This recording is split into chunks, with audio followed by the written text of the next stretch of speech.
Quinta, es el presidente de Albania Interactiva. Voy a comentar brevemente su currículum. Es ingeniero superior de telecomunicación, el área de Quinta de equipos y comunicaciones. Ha sido director general de Hammer Firma, director gerente de FESTE, senior vicepresidente de MoviePay International, responsable de las áreas de sistemas, información, innovación, tecnología y seguridad, presidente de AECODI, Asociación del Sector de Certificación Digital, y director de estrategia tecnológica en Banesto.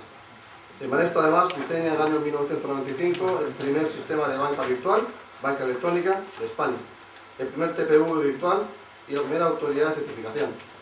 Posteriormente fue responsable de lanzar proyectos como Banca WAP, Cibertienda, Licencia GPL, Set Fácil, Virtual Cash Plus, primera tarjeta virtual de prepago, pago condicionado, operación B2B y banca por IRC. Además ha enriquecido su experiencia profesional en operadores de telecomunicaciones, proveedores de hardware, software, consultoría, servicios y banca. Y además es un insigne bloguero, como os va a comentar, una página web que es muy visitada. Entonces, cuando quiera, Julián, muchas gracias. Muchas gracias. Permitidme que me ponga de pie, que me encuentro más cómodo. Bueno, pues efectivamente, primero de todo quería agradecer a los organizadores el haberme invitado. Considero un privilegio poder estar aquí ante futuros ingenieros y de verdad gente que yo pienso que puede cambiar la forma de nuestra sociedad. Y lo que voy a hablar hoy precisamente es uno de los elementos que yo considero que más pueden cambiar los elementos de nuestra sociedad. Sabéis que en el mundo este de la web 2.0 pues se empieza a comentar que existen 10 tipos de personas, las que saben binario y las que no lo saben. Y dentro de las que saben binario tenemos los nativos digitales y los inmigrantes digitales. Bueno, yo por mi edad soy un inmigrante digital, es decir, yo nací en un mundo donde el contexto era el del átomo, pero he llegado a este mundo digital y me siento cómodo, me considero un inmigrante adaptado a la sociedad digital. Todavía tenemos también los inadaptados, que son inmigrantes digitales que nacieron en mi época, o un poco antes o un poco después, y esto de las tecnologías todavía no lo tienen interiorizado, pero existen los nativos digitales entre los que estéis vosotros, que de alguna manera ya tenéis una forma de ver las cosas en un contexto en el cual lo digital cada vez es más importante. Y quisiera enfatizar esto porque uno de los temas a los que estamos abocados precisamente es a que todas nuestras relaciones sociales, que hoy están basadas en el paradigma del papel, tienen que cambiar. Pero tienen que cambiar de manera que todo lo que hoy hacemos con papel y lo tenemos interiorizado, tenemos que hacerlo con instrumentos telemáticos y también hay que interiorizar. Y todos los elementos que hoy tenemos para garantizar que una situación se ha producido, que tenemos una capacidad de demostrar alguna determinada cosa, la tenemos que tener en el mundo electrónico. Y la asimetría en esa capacidad de demostración que hoy tenemos, la tenemos que tener en el mundo electrónico. El mundo electrónico presenta algunos retos en la gestión de los documentos electrónicos y sobre este es el tema sobre el que me gustaría tratar. Efectivamente, uno de los primeros temas es el tema de publicidad, pero va a ser muy rápido. Es el tema del blog. Es un blog que se llama Todo es Electrónico. Y se llama Todo es Electrónico porque yo tengo la conciencia de que todas las cosas que hoy se hacen recurriendo a mecanismos físicos se tienen que poder resolver mediante mecanismos electrónicos. Y esto es algo que tiene que ir más allá de las cátedras de investigación. Se tiene que interiorizar en la vida diaria de los ciudadanos.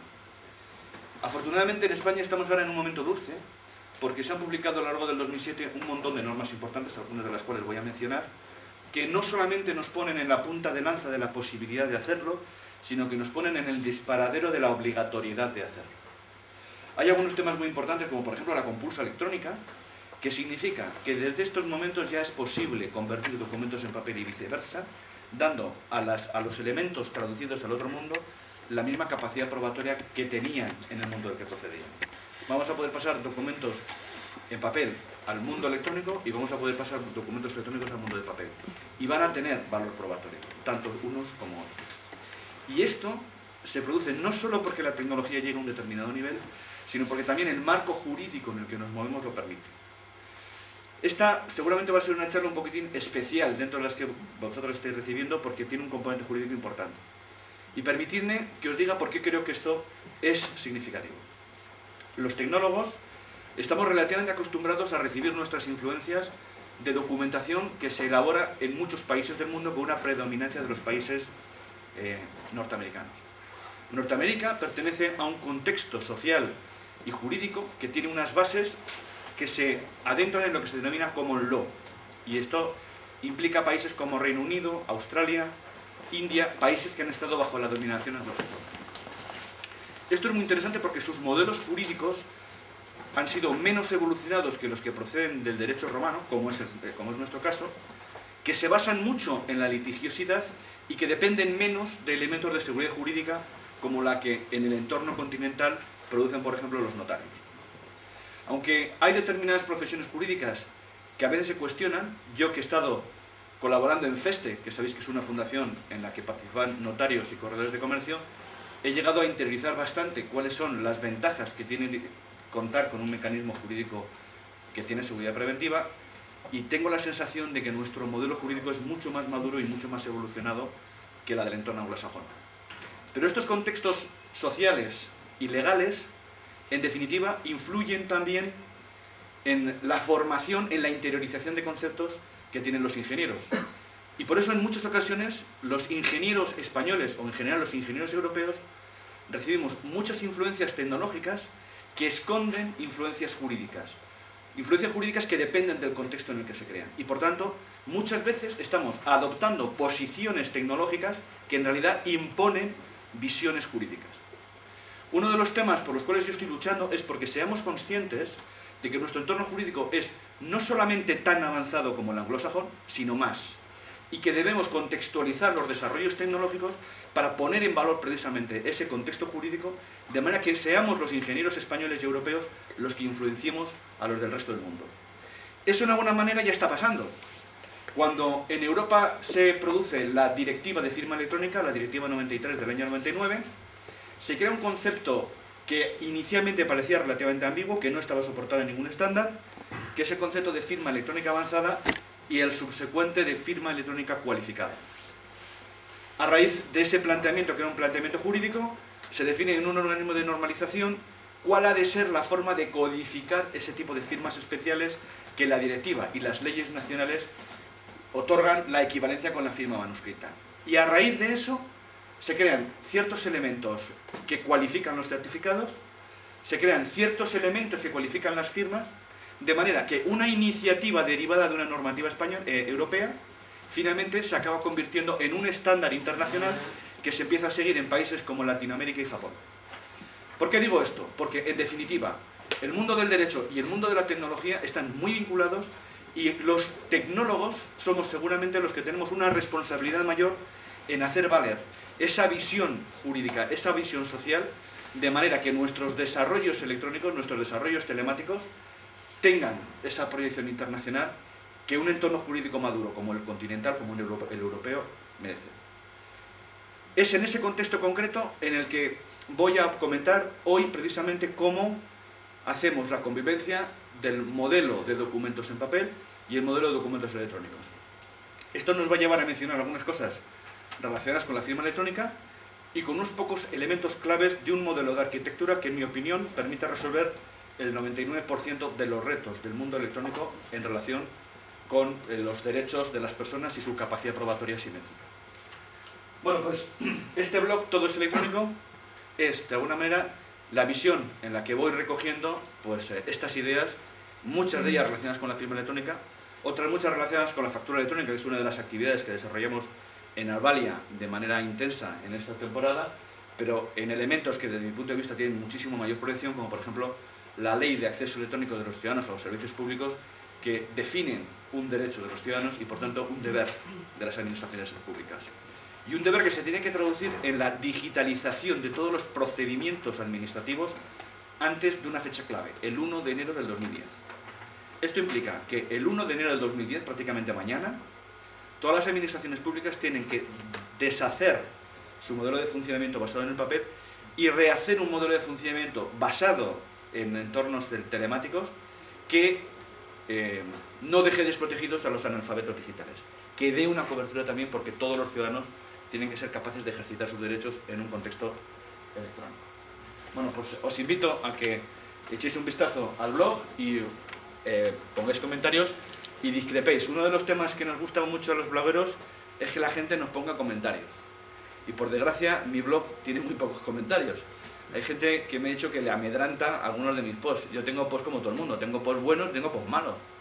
Y los malos pues merecen todas las críticas, que bueno, soy relativamente benévolo con las críticas. La mayor parte de las críticas subsisten en el web. O sea que no todas las borro, ¿vale? Eso sí, por favor, la ortografía. El oigan con H y con Y me eriza los pelos del cuello, ¿vale? Es uno de los temas que más me preocupa. Bueno, como ya os he dicho, desde mi punto de vista, la posibilidad de desarrollar determinadas tecnologías tiene que ver más con el contexto legal que las hace posibles que con valientes propuestas de protocolos o de algoritmos. Los protocolos y los algoritmos son necesarios, pero en realidad muchos de los elementos de seguridad que se desarrollan dependen de concepciones que tienen un margen de holgura que, como las tenemos en el mundo físico, las vamos a tener en el mundo virtual. Y la capacidad de resolver litigio la tenemos que tener tanto en el mundo físico como en el mundo virtual. Estas son algunas de las normas más importantes que tienen que ver con la convivencia de los mundos electrónicos y el papel. Como veis, muchas de ellas son bastante modernas. La Directiva 93 del año 99, esta es la que crea el marco común en toda Europa para la firma electrónica y su equivalencia con la firma manuscrita. La Directiva del año 2000 establece algunos elementos muy importantes en relación con la contratación electrónica. ¿Esto qué quiere decir? Que los contratos de forma armonizada tienen valor en formato electrónico en toda Europa. La Ley 34/2002 es la transposición de esa directiva, la famosa LSSI, que tuvo sus connotaciones negativas, pero que también es un marco muy importante. Os voy a decir un tema que mucha gente no conoce. La contratación electrónica era posible en España en virtud del artículo, no recuerdo ahora si es el 50 o el 90, o está por ahí, del antiguo Código de Comercio. El antiguo Código de Comercio, tan antiguo como que era del siglo XIX. Era de 1890 y pico, me suena. Y decía: la contratación telegráfica será válida cuando los contratantes hayan aceptado esa modalidad de contratación. No está mal para el siglo XIX. Ya el legislador preveía darle un valor jurídico a la contratación telegráfica, que era lo que había entonces y que por paralelismo se ha ido extendiendo a lo largo de los años. Pero fijaos una cosa muy importante: en aquel momento y durante un siglo, la contratación telegráfica era válida si había acuerdo previo de los contratantes. A partir de que se publica la Ley de Comercio Electrónico, la contratación electrónica es válida por sí sola, sin acuerdo previo. Esto ya es un elemento muy importante. La Ley 59/2003, después de que tuvimos una época con un Real Decreto Ley de firma electrónica que tuvo resultados desastrosos para el sector de la certificación, porque durante muchos años existía el concepto de que el único certificado válido era el de la fábrica de moneda y timbre, que tenía una normativa diferente, o sea, en realidad ni siquiera se regulaba por la ley de firma, porque tenía una normativa que se había publicado el proceso. Bueno, pues después de varios años en los que estuvo vigente el Real Decreto Ley de firma electrónica, se publica la Ley 59/2003 que hace reset al sistema de certificación, y desde entonces se ha desarrollado el sector de la certificación, que ha permitido que España sea el país que más prestadores de servicios de certificación tiene. Tenemos 15 prestadores de servicios de certificación con capacidad de emitir certificados cualificados, que son aquellos que permiten asimilar la firma electrónica a la manuscrita.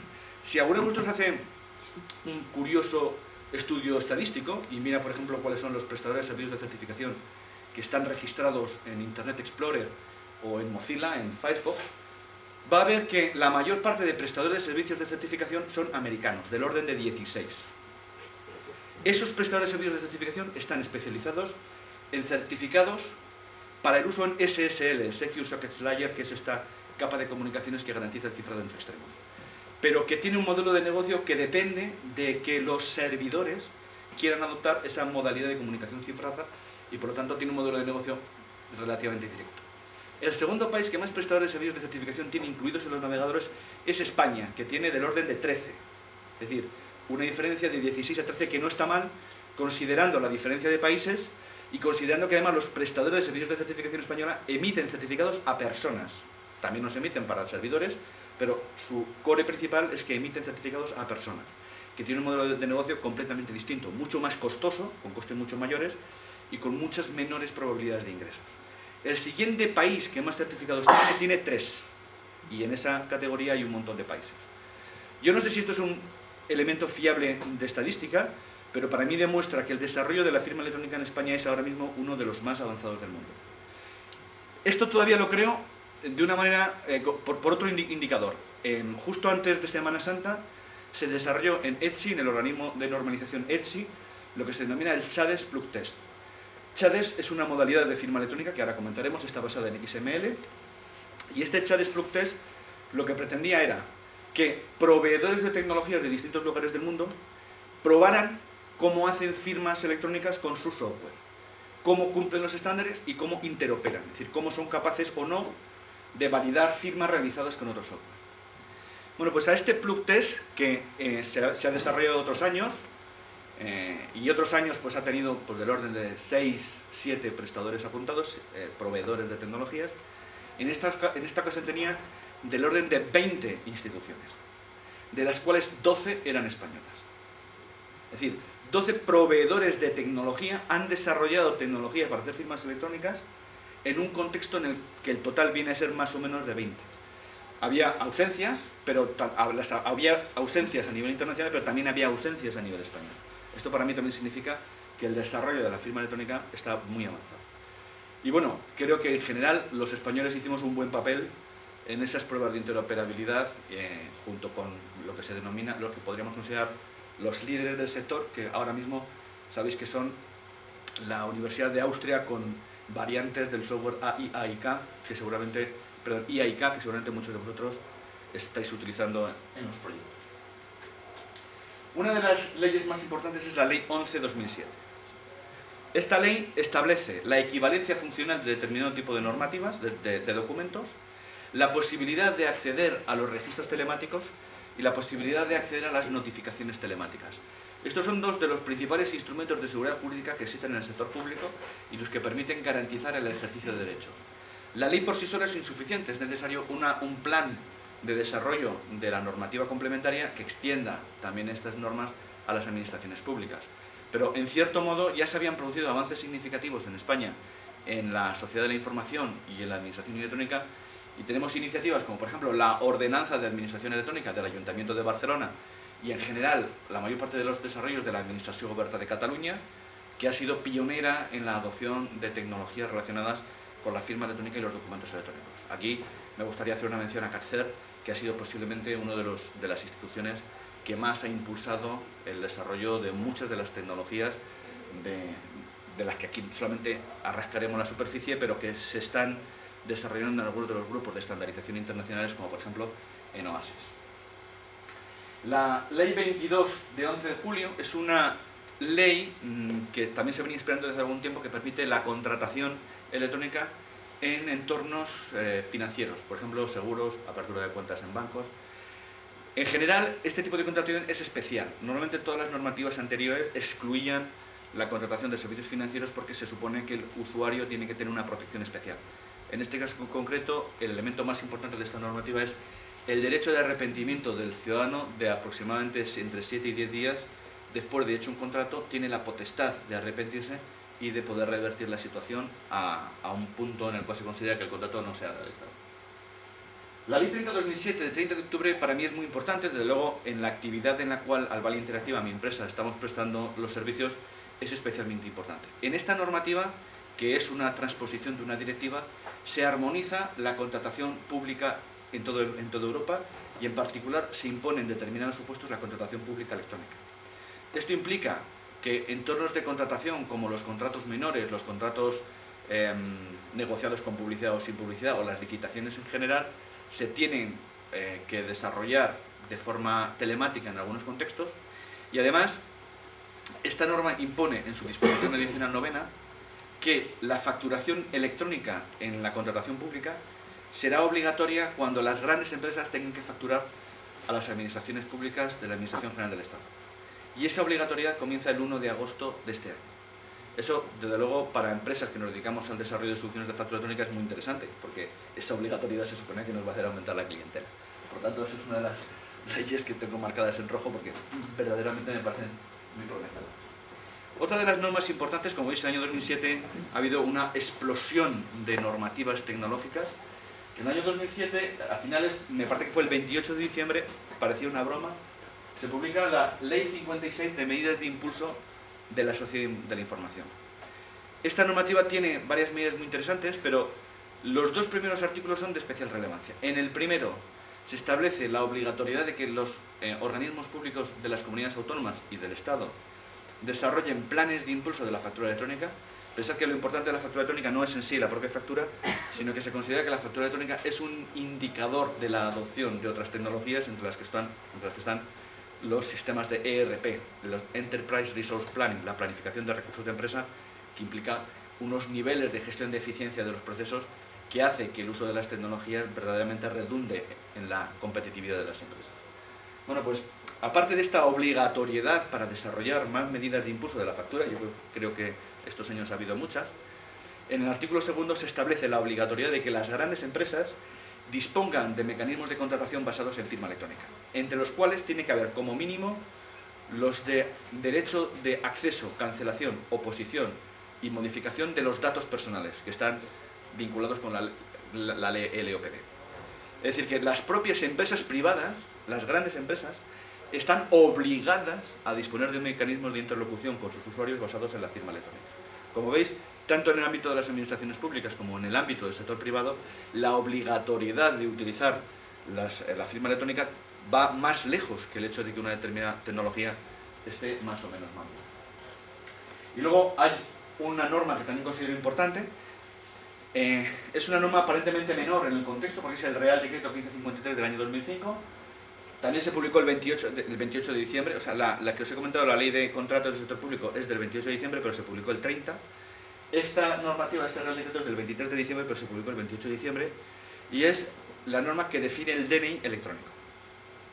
El DNI electrónico es un elemento muy interesante. En los países anglosajones, donde la identidad personal tiene ciertas connotaciones negativas, es relativamente difícil imponer un elemento como el DNI.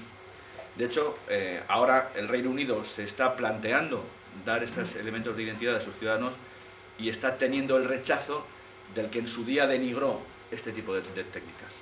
Sin embargo, en países como España y en la mayor parte de los países latinoamericanos, el uso del DNI convencional en el papel ha transcurrido pacíficamente entre los ciudadanos y se ha visto que era un elemento que da más derechos que obligaciones, que no es tanto el gran hermano que nos vigila, sino un recurso para acreditar nuestra identidad que pone el Estado a nuestra disposición.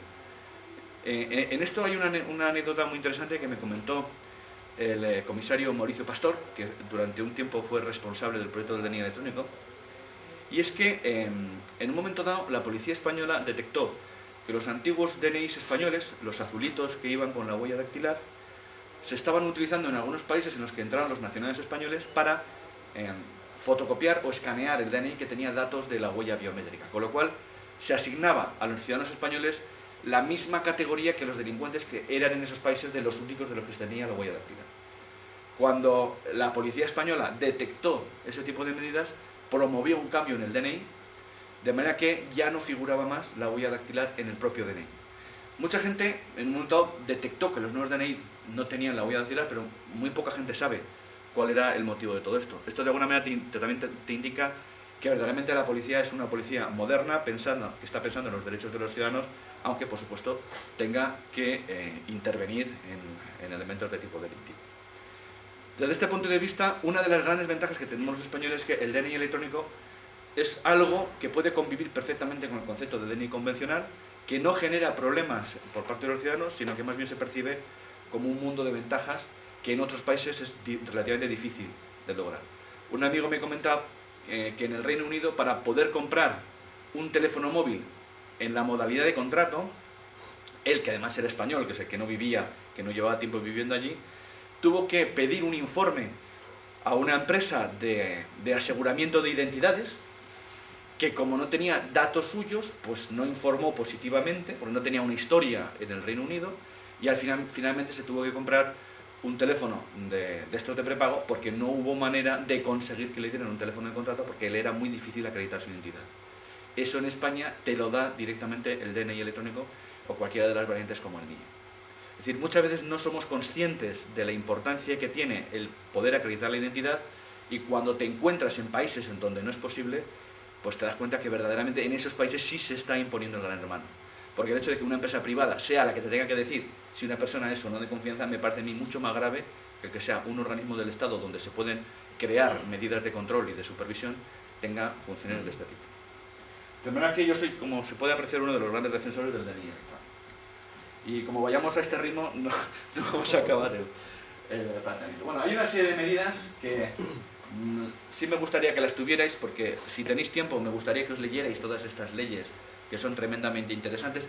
No hace falta leerse con igual concentración todas las leyes, ¿vale? Solamente deteneos en aquellas partes que dicen documento electrónico, contrato electrónico, prueba electrónica, cosas de ese estilo, ¿vale? La contratación de servicios financieros tiene un marco normativo específico. Hay un tema que para mí es especialmente importante. Algunos organismos han sido pioneros en la aceptación de documentos electrónicos utilizando lo que había hasta ese momento. Yo ahora, con tiempo, después de ver lo que han hecho otros, creo que he llegado a un modelo. Pero en el fondo a ese modelo se llega simplemente aplicando la lógica de lo que queremos resolver por vía electrónica. Y algunas instituciones ya habían dado esos pasos. Por ejemplo, la agencia tributaria ya permitía aportar documentos escaneados por los ciudadanos en los procedimientos que tenían el mismo tratamiento que la aportación de fotocopias, que tiene un concepto legal específico. Esos documentos, no obstante, no tienen el carácter de original.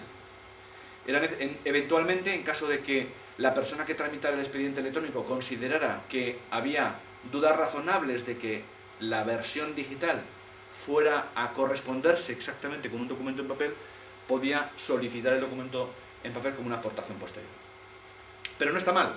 El hecho de que tú puedas aportar un documento digitalizado implica que ya has resuelto muchos de los problemas de la interlocución telemática. Una de las medidas más importantes, que luego hay una referencia, pero la he mencionado allí, la orden ITC 1475 del año 2006, establece un concepto que para mí es especialmente importante y desde que se publicó esta norma utilizo su misma nomenclatura para referirme a ello. Esta norma denomina ARCE, Archivo de Constancias Electrónicas, a una fuente referencial de los documentos auténticos de un determinado organismo. Esto, desde un punto de vista tecnológico, es lo que denominaríamos custodia digital. Es decir, definimos un repositorio que tiene medidas criptográficas de protección, que funciona como un sistema WORM, Write Once, Read Many, que garantiza que todo lo que se escriba está allí, que no se puede borrar y que nos da una certeza de la precedencia de los documentos que entran en el sistema y de punto en punto nos incorpora información de timestamping. Estas referencias, estas constancias electrónicas, son las que luego nos permiten resolver algunos de los retos de los documentos electrónicos que no pueden resolverse solo mediante la firma electrónica. Necesitamos más cosas que la firma electrónica. Y estas cosas están basadas básicamente en el concepto de ARCE, Archivo de Constancias Electrónicas, y en el concepto de metadatos, es decir, datos complementarios a un documento que pueden hacer referencia a otros documentos y que conjuntamente determinan la influencia cruzada de los documentos entre sí. Luego veremos qué conceptos del mundo de papel se resuelven con estas pedagogías. Bueno, no me voy a entretener con toda esta normativa porque de por sí es bastante amplia. También hacer solamente una referencia breve a la normativa de factura electrónica. Muchas de las ideas del modelo genérico de gestión de documentos electrónicos provienen de lo que se ha hecho con la factura electrónica. La factura electrónica crea un contexto en el cual se utiliza la firma electrónica, crea un contexto en el cual se determina quién tiene la obligación de custodiar los documentos considerados originales, determina una forma convencional de diferenciar los documentos originales electrónicos de sus copias, incluso cuando la identidad entre los documentos es total, es decir, un documento que es copia de otro, existe una forma de determinar cuál es el original y cuál es lo que se considera copia. Más allá del propio convencionalismo de que en uno de ellos diga la palabra copia, que también lo permite la normativa. En general, el desarrollo de la normativa de factura electrónica ha permitido ensayar muchos de los conceptos que tienen que ver con los documentos electrónicos, aunque aquí también hay que decir que estamos jugando con ventaja, porque la factura electrónica tiene plan B. Si una empresa destinataria de una factura, que sería la destinataria de una factura electrónica, pierde la factura, da igual que sea en papel o en electrónico, digamos que estaría poniendo en riesgo una de sus obligaciones. Es obligación del obligado tributario receptor custodiar la factura, tanto la haya recibido en papel como electrónico. pero las facturas se pierden. ¿Qué pasa si se pierde una factura? Pues en el entorno de la facturación tenemos el plan B de que se puede solicitar al obligado tributario emisor un duplicado. Ese duplicado, que es un documento especial, tiene toda la capacidad del documento original. Bueno, pues claro, eso es jugar con ventaja, porque ¿qué pasaría si en un entorno de documentos electrónicos perdiéramos el documento original? Pues que si no sentamos en el mundo de la factura electrónica no tenemos plan B. No le podemos pedir un documento con la equivalencia del original a quien nos lo emitió. A cambio, tenemos algunas características bastante interesantes. Me inventé un palabra hace algún tiempo, lo podéis ver en mi blog, y me parece que todavía solamente se ve en mi blog, lo podéis buscar en Google, que se llama novación electrónica. La novación sí es un concepto relativamente antiguo. La novación es la posibilidad de que dos contratantes negocien las condiciones de su contrato y generen un nuevo contrato haciendo referencia al contrato anterior. El contrato final es el que tiene todas las disposiciones que aplican a los derechos de las partes. Pensad que en general en el mundo del derecho el contrato hace ley entre las partes, salvo que se opongan a leyes de rango superior. Y además entre las características del contrato están el que no se puede hacer contrato de cosas ilícitas. Bueno, pues en el marco de la contratación tenemos la posibilidad de volver a renegociar entre las partes las condiciones del contrato, con lo cual incluso si se pierde un contrato original, en la novación podemos refrescar por la vía electrónica simples copias en papel, simples fotocopias que tengamos, pasarían a formar parte de un documento electrónico con capacidad vinculante para los contratos. Bueno, este es el marco que os comentaba de la normativa de factura electrónica, y en esta normativa hay una norma de especial importancia, es la orden EHA 962-2007. Esta norma permite recibir documentos en papel que sean facturas, también otros documentos fiscales, digitalizarlos, pasarlos al mundo electrónico y aplicándoles una firma electrónica, convertir en documentos que sustituyen a sus originales en papel.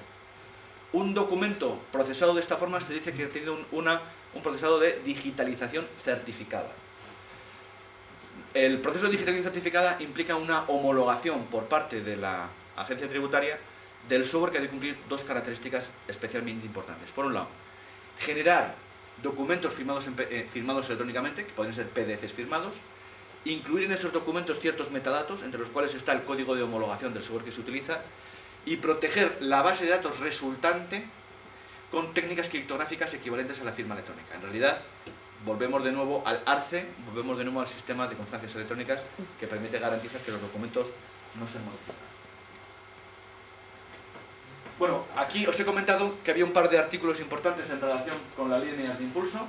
Una de los artículos es este artículo 2, que impone severas obligaciones a las empresas grandes para utilizar tecnologías relacionadas con la firma electrónica. Como veis, este año empresas como la nuestra están disfrutando de lo lindo, porque no hay muchas empresas que se dediquen a cosas como la criptografía y la firma electrónica. Durante muchos años ha sido como predicar en el desierto, pero llegamos al año 2007 y se publican un montón de normas que en teoría lo que hacen es ampliar nuestro negocio. La verdad es que no sé si ser tan eufórico como en realidad me siento, porque bueno, dicen que se amenaza una crisis, ¿vale? Entonces, que se avecina una crisis. Entonces, pues claro, la verdad es que los que trabajamos en el mundo de la firma electrónica llevamos muchos años en crisis. Digamos, lo que más bien tiene pinta de que este año se acaba la crisis, ¿no? Para nosotros ya veremos si es verdad. Bueno, pues en este artículo se establece que las grandes empresas deben de disponer de mecanismos de interlocución basados en firma electrónica. Aquí están qué tipo de empresas son las obligadas. La Ley 11/2007 del 22 de junio también impone el que las administraciones públicas han de tener todos sus sistemas adaptados a la gestión con firma electrónica antes del 1 de enero del año 2010. Como veis, aquí están pues, esas fechas topes que están hechas para acojonar. Por desgracia, todas estas fechas, la que figura en la ley de contrato del sector público y todas las demás, tienen un pequeño inconveniente desde un punto de vista de su aplicabilidad, que no está dispuesto un régimen sancionador. Es decir, no se tipifica qué pasa si no cumples la fecha, ni qué tipo de sanción te puede caer, con lo cual, si no tiene tipificación y si no hay sanción, pues ya más o menos veis lo que puede pasar, que no pase nada. Pero bueno, es una cosa como para ir acojonando al público y que se vayan animando a utilizar estos temas de la firma electrónica. Por cierto, si alguno de vosotros estaba pensando en si se dedicaba a la firma electrónica o no, Hace 3 años os había dicho que a lo mejor que buscaréis negocios más rentables, pero ahora mismo ya no estoy tan seguro. Ahora tiene pinta de que esto de la firma electrónica... Bueno, en realidad el mundo de la certificación siempre ha sido negocio para alguien. No sé si vosotros conocéis a Mark Shuttleworth. ¿Os suena de algo Mark Shuttleworth? Este hombre en realidad es muy famoso. Ahora es famoso porque es el denominado filántropo que está detrás del Ubuntu. Seguro que el Ubuntu suena, ¿vale?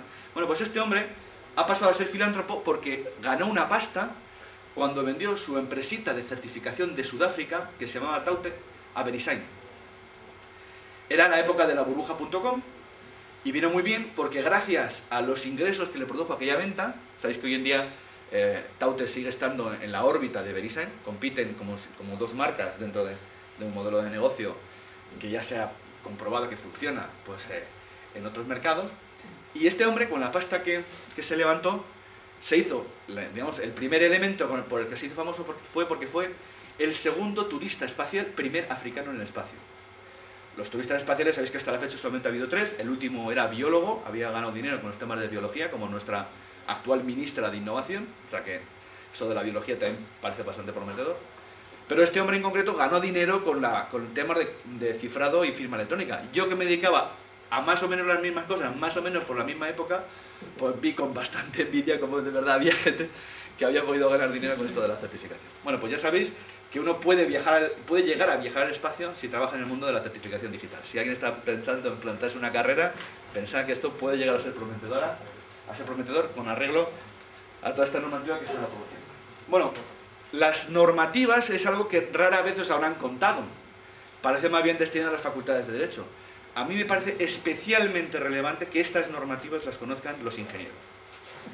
Del mismo modo que estas otras, que estas sí son normas técnicas, también me parece relevante que las conozcan los abogados. Esto es un tema muy interesante. Bueno, de hecho, en nuestra empresa uno de los leitmotiv que tenemos es seguridad técnica y jurídica.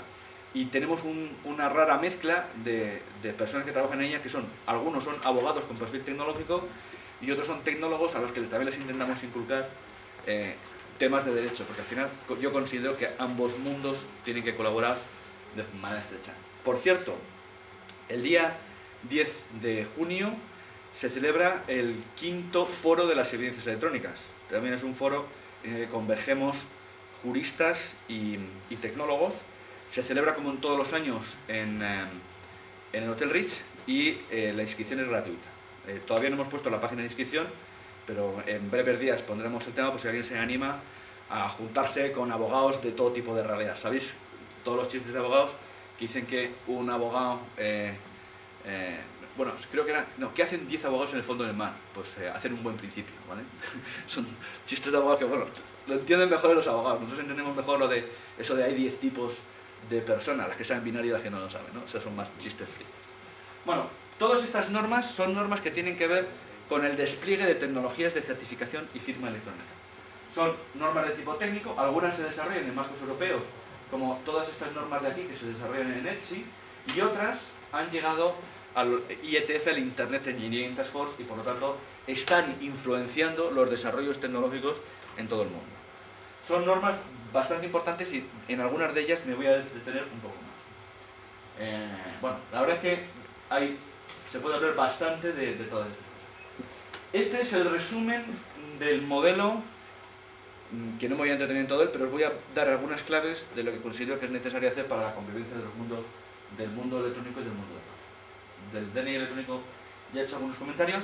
Que sepáis que en el momento actual tenemos 4 millones de DNIs electrónicos, que no está mal, y que se emiten 25.000 nuevas unidades cada día. Esto quiere decir que en un plazo relativamente breve tendremos a la mayor parte de la sociedad motorizada telemáticamente con el tema del DNI electrónico. Aquí tenéis algunas de las cosas que se pueden hacer con el DNI. Y vamos a mencionar un poquitín el tema de la firma electrónica. La firma electrónica es un tipo de firma que vincula al firmante y al documento. Y vincular al firmante con el documento. Hay en general 3 niveles de firma, la que se denominan simple, avanzada y reconocida. La firma simple es cualquier elemento que se pueda vincular al firmante, no necesariamente al documento. Por ejemplo, un PIN, una password, una firma escaneada, son firmas simples desde el punto de vista jurídico. Una firma avanzada es una firma que ya vincula al documento y al firmante.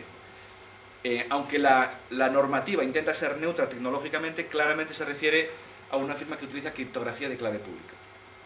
Y la firma reconocida es una firma avanzada al que se le imponen dos requisitos adicionales: el uso de un dispositivo seguro de creación de firma y el uso de un certificado que se denomina certificado reconocido, certificado cualificado, que impone a la autoridad de certificación ciertos requisitos especiales de comprobación de identidad, entre los cuales el más importante es la verificación presencial de la identidad del solicitante. Cuando estamos hablando de un certificado reconocido, la autoridad de certificación ha comprobado presencialmente la identidad de la persona. Como os decía, en la firma cualificada, aquella que es equivalente de forma directa con la firma manuscrita, confluyen tres parámetros: la firma que utiliza criptografía de clave pública, el uso de un certificado especial que impone requisitos a las autoridades de certificación que las piden, y el dispositivo seguro de creación de firma. En general, nadie está haciendo bien, o casi nadie está haciendo bien, lo del dispositivo seguro de creación de firma.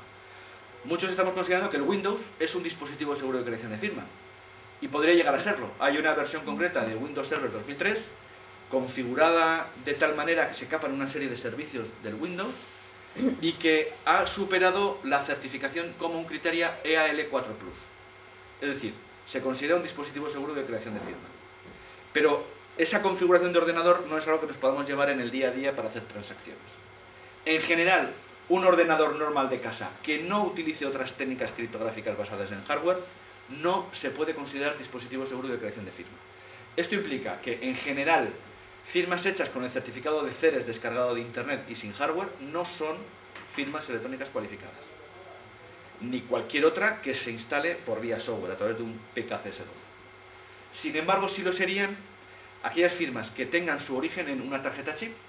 Dentro de las tarjetas chip también hay niveles, por tanto deberíamos exigir el cumplimiento de algún tipo de certificación. O bien un tipo especial de infraestructura que se denomina HSM, Hardware Security Module. Módulos de seguridad hardware que son en realidad máquinas grandes diseñadas para generar de una manera segura muchas firmas de forma masiva. Para la gestión de las firmas, y ahora que se está generalizando relativamente con el tema de la factura electrónica, nos hemos dado cuenta de que tenemos un problema. Os he mencionado que en España hay aproximadamente 15-16 prestadores de servicios de certificación. En Europa tenemos del orden de unos 150 prestadores de servicios de certificación. Cada prestador de servicios de certificación, digamos que sigue más o menos las buenas prácticas, o mejor podríamos decir, no las sigue.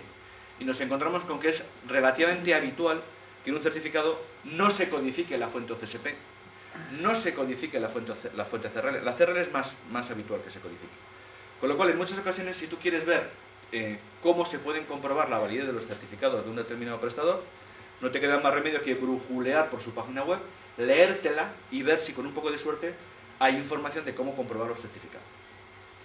¿Vale? Bueno, pues eso más o menos es gestionable si el prestador tiene la página web escrita en español o en inglés. Pero si no, el hecho de que le enviemos una firma electrónica a un destinatario es ponerle en un aprieto. Además, en concreto, la normativa de factura electrónica obliga a que la verificación de la validez del certificado se imponga al receptor. Por otro lado, esta misma norma dice que la potestad de decidir si quiere recibir o no facturas electrónicas también es del receptor. ¿Qué quiere decir? Que si al receptor le ponemos un problema inabordable y él es el que tiene la llave de decidir si quiere o no factura electrónica, lo que nos va a decir es que métete la factura electrónica pues allí donde los agujeros son más amplios. ¿Vale? Es decir, tenemos que resolver ese problema. Tenemos que resolver el problema del que recibe la factura. Esto en general puede extenderse a cualquier uso de la firma electrónica. Tenemos que resolver al receptor de la firma el problema de comprobar si la firma es válida o no. Para esto, afortunadamente, se han desarrollado una serie de estándares que permiten incorporar en origen la información del momento aproximado de la generación de la firma electrónica y también de la información de validación.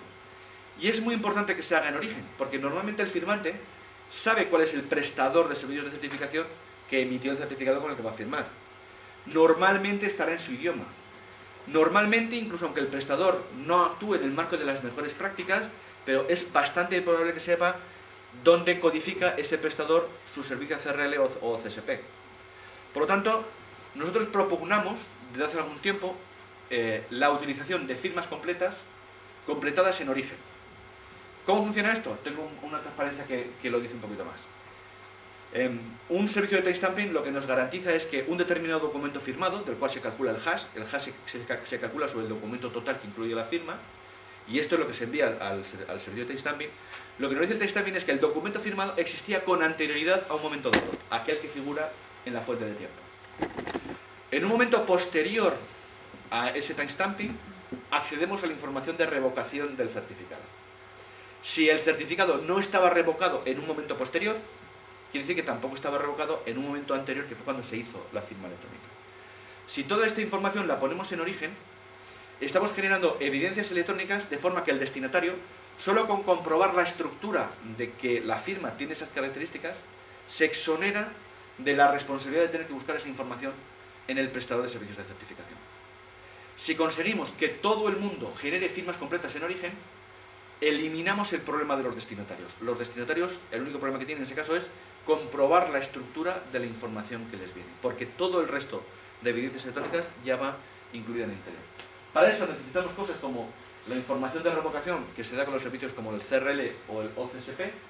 CRL quiere decir Certificate Revocation List, y OCSP, Online Certificate Status Protocol, y ambos nos generan evidencias electrónicas firmadas de que un determinado certificado estaba o no revocado en un momento dado.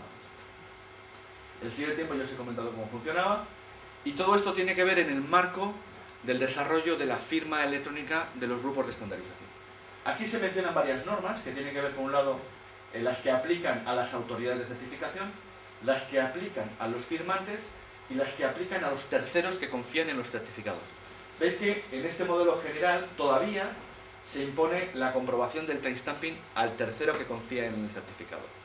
Afortunadamente, y es en lo que me quiero centrar, las firmas electrónicas han desarrollado una serie de estándares, básicamente estos dos, que son las firmas CADES y las firmas CHADES.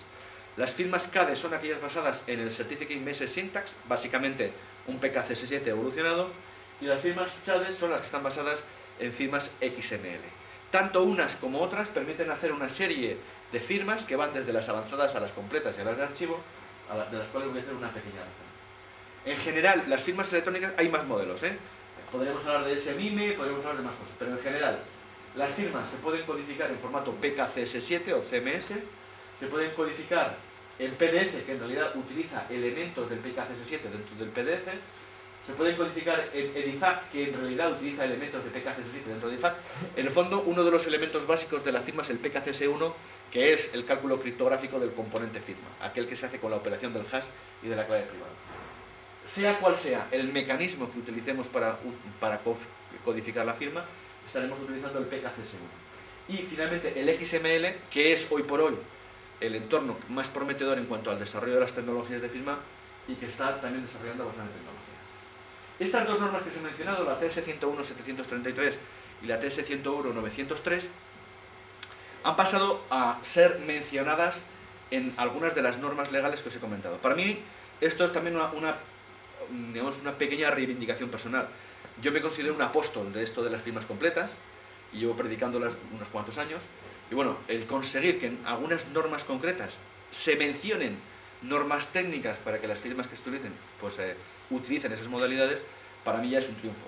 El mero hecho de que, desde luego, toda la gente que viene a mis seminarios sale diciendo que la firma buena es la XL y les convenzo explicando que es una talla grande, con lo cual el tema de acordarse de cuáles son las firmas buenas pues es relativamente fácil. Pero en realidad, esta escala nos la definen estos estándares y sus equivalentes, que ya los hay, en el marco del IETF. ¿Cuáles son las firmas que tenemos? El nivel más básico de firma es la firma básica. En una firma básica, los únicos componentes que tenemos son el documento, el cifrado del hash del documento con la clave privada del usuario, esa combinación que es la verdadera firma, y el certificado. Esos tres componentes configuran una firma básica. Las firmas básicas en realidad tienen dos modalidades, una que es la básica, la BES, Basic Electronic Signature, y otra de la E, ahora no me acuerdo qué es, pero la P es de PolySign. Son firmas electrónicas basadas en políticas. Este tipo de firmas no tienen evidencias completas por sí solas, pero si nos leemos sus políticas, nos pueden dar garantía de uso. Este tipo de firmas se utilizan cuando el firmante tiene una política de que solo utiliza el certificado si no está revocado. Es el firmante el que comprueba que el certificado no está revocado antes de firmar. Esto en general no lo podemos creer o no creer. Yo, por ejemplo, no me lo creería si el firmante es una persona individual, porque una persona individual puede perder su tarjeta o lo que sea. Me lo creería más si el firmante es una institución que tiene mecanismos de seguridad especiales. Por lo tanto, el tema de las firmas electrónicas por política está abierta a cierta controversia. Si a la firma básica le añadimos el timestamping, tenemos una firma denominada EST. Fijaos, esto es un tema muy interesante, porque en la Ley de Contrato del Sector Público, eso que os he mencionado, ya se indica la obligatoriedad desde el 1 de mayo de este año, que es el momento de entrada en vigor de esa ley, de que todas las comunicaciones de adjudicación de licitadores ha de tener timestamping. Bueno, esto es un tema que afecta a todas las administraciones públicas, ayuntamientos, comunidades autónomas, y todavía muchas de ellas no saben cómo lo van a resolver. Este es otro nicho de oportunidades para que nos dedicamos a este tipo de tecnologías. Si a esa capa que incluía el tiempo le ponemos información sobre el punto donde podemos encontrar la información de revocación, tenemos una firma ESC. Fijaos que lo que ponemos aquí es la fuente de consulta del OCSP o del CRL, no el token de respuesta, solo a dónde hay que ir a buscar la verificación. Esto es muy interesante, pero podemos correr el riesgo de que si transcurre mucho tiempo desde que recibimos la firma hasta que vamos a comprobar la validez, se haya producido la revocación del documento. Por lo tanto, esto digamos que tiene interés en el corto plazo, pero en el largo plazo no es suficiente. Y por eso tenemos otro tipo de firmas, que denominamos la firma completa, que se denomina XL. En la firma XL se hace, como ya os he comentado, la inclusión del timestamping y la inclusión de la validación. Este es el tipo de firma XL. Para llevar a cabo este tipo de firmas necesitamos una infraestructura que normalmente se parecerá a esto. Tendremos una autoridad de validación que nos permite aglutinar las respuestas de validación de distintos prestadores de servicios de certificación. Tenemos una autoridad de sellado de tiempo que estará sincronizada con una fuente legal de tiempo. En España la fuente oficial es el Real Observatorio de la Armada. Me imagino que muchos lo tenéis, pero yo recomendaría que configurarais en vuestro ordenador, o bien en el NTP, los que tengáis Linux, o bien en el punto de abajo a la derecha donde se configura el tiempo, que os pongáis como fuente de tiempo hora.roa.es, porque así lo tenéis sincronizado con la hora oficial, no tenéis que preocuparos de cambiar el horario de verano ni ninguna cosa. Y luego necesitaríamos, para tener la certeza de que se utiliza ese componente del dispositivo seguro de creación de firma, necesitaríamos un HSM. Bueno, ya más o menos ha quedado claro que la firma electrónica se puede utilizar en muchos sitios y cada vez se puede utilizar en más cosas, ¿vale? Por lo cual no me voy a entretener aquí. Y bien, lo cierto es que tenemos un montón de contextos en los cuales la firma electrónica se va a desarrollar. Este es una plataforma de herramientas de firma electrónica que hemos desarrollado en Alvaria Electrónica, en Alvaria Interactiva, pues alguien tiene interés en bajársela y hacer pruebas. Y ahora vamos a entrar en el core de la presentación de hoy. ¿Cómo conviven los documentos electrónicos con los de papel? Bueno, primero vamos a ver algunas características de los documentos en papel, porque no siempre las tenemos interiorizadas. Vamos a ver. ¿Cuándo necesitamos valor probatorio? Casi siempre estamos pensando en un valor probatorio en marcos de resolución de litigios. Por ejemplo, ¿cómo llevamos una prueba a un juicio? Pero muchas veces el valor probatorio no tiene que ser necesariamente en un juicio, sino que el interlocutor con el que estamos lidiando un determinado tema es ante el que tenemos que hacer valer la capacidad probatoria del documento. Y algunos de los documentos electrónicos que estamos utilizando hoy en día ya nos dan ese valor probatorio. ¿Quién no ha utilizado el billete electrónico a la hora de coger un avión? Un billete electrónico está compuesto básicamente de un código y de un apellido. Y eso es todo lo que necesitamos. Bueno, luego nos piden nuestro DNI para comprobar la identidad, pero ese es en realidad el documento electrónico. ¿Ante quién tenemos que hacer valer la autenticidad de ese documento electrónico? Pues ante el punto de check-in. Si con esa información, que es el número del localizador y el DNI nuestro, pues considera el punto de check-in que tenemos suficiente información para que nos puedan dar la tarjeta de embarque, entonces nos darán la tarjeta de embarque. Si tuviéramos un billete electrónico para subirnos en el autobús, ¿ante quién necesitamos el valor probatorio? Ante el revisor. Es decir, que el valor probatorio no depende necesariamente de la resolución del litigio, sino que depende del entorno contexto en el que tengamos que demostrar la utilidad de un determinado documento electrónico. ¿Que tenía que solucionar un problema? Ah, Sí, por favor. don't worry. Bueno, en general es cierto que tenemos que tener un mecanismo para resolverlo también en instancias litigiosas.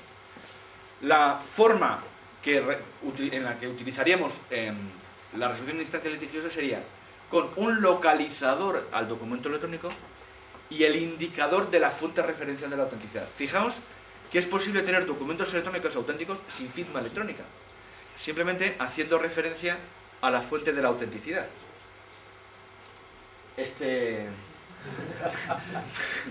Bueno, no os preocupéis, yo voy a seguir Por ahora. Vamos a ver uno de los elementos más importantes de los documentos en papel: la transmisibilidad.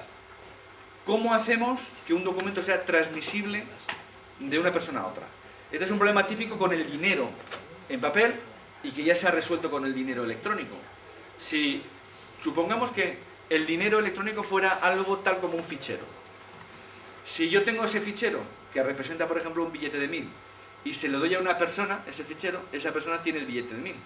Pero si yo he sido lo suficientemente cauto como para conservar una copia, él tiene un billete de 1000 y yo tengo otro billete de 1000. Y si somos astutos, él puede tener más billetes de 1000 y yo puedo seguir teniendo más billetes de 1000. Uno de los problemas que tenemos que resolver es que tenemos que conseguir la unicidad de ese billete de 1000, garantizando también la endosabilidad del documento. Este problema de la endosabilidad está claro que lo tenemos en el dinero, pero lo tenemos en otros muchos contextos. Por ejemplo, los títulos valores. Este es otro de los mundos donde se ha resuelto el problema de la transmisibilidad. ¿Qué es un título valor? Un título valor, por ejemplo, es una acción. Cuando yo compro una acción, ¿vale? Antiguamente, no sé si alguno de vosotros ha estado en despachos de abogados o de notarios, que algunos conservan acciones viejas enmarcadas, porque son muy bonitas, las hacían con papel timbrado, son bastante bonitas. Cuando tú comprabas la acción, te llevabas el papelito donde se decía que tú eras el dueño de la acción. Desde hace muchos años se están utilizando sistemas de contratación electrónica.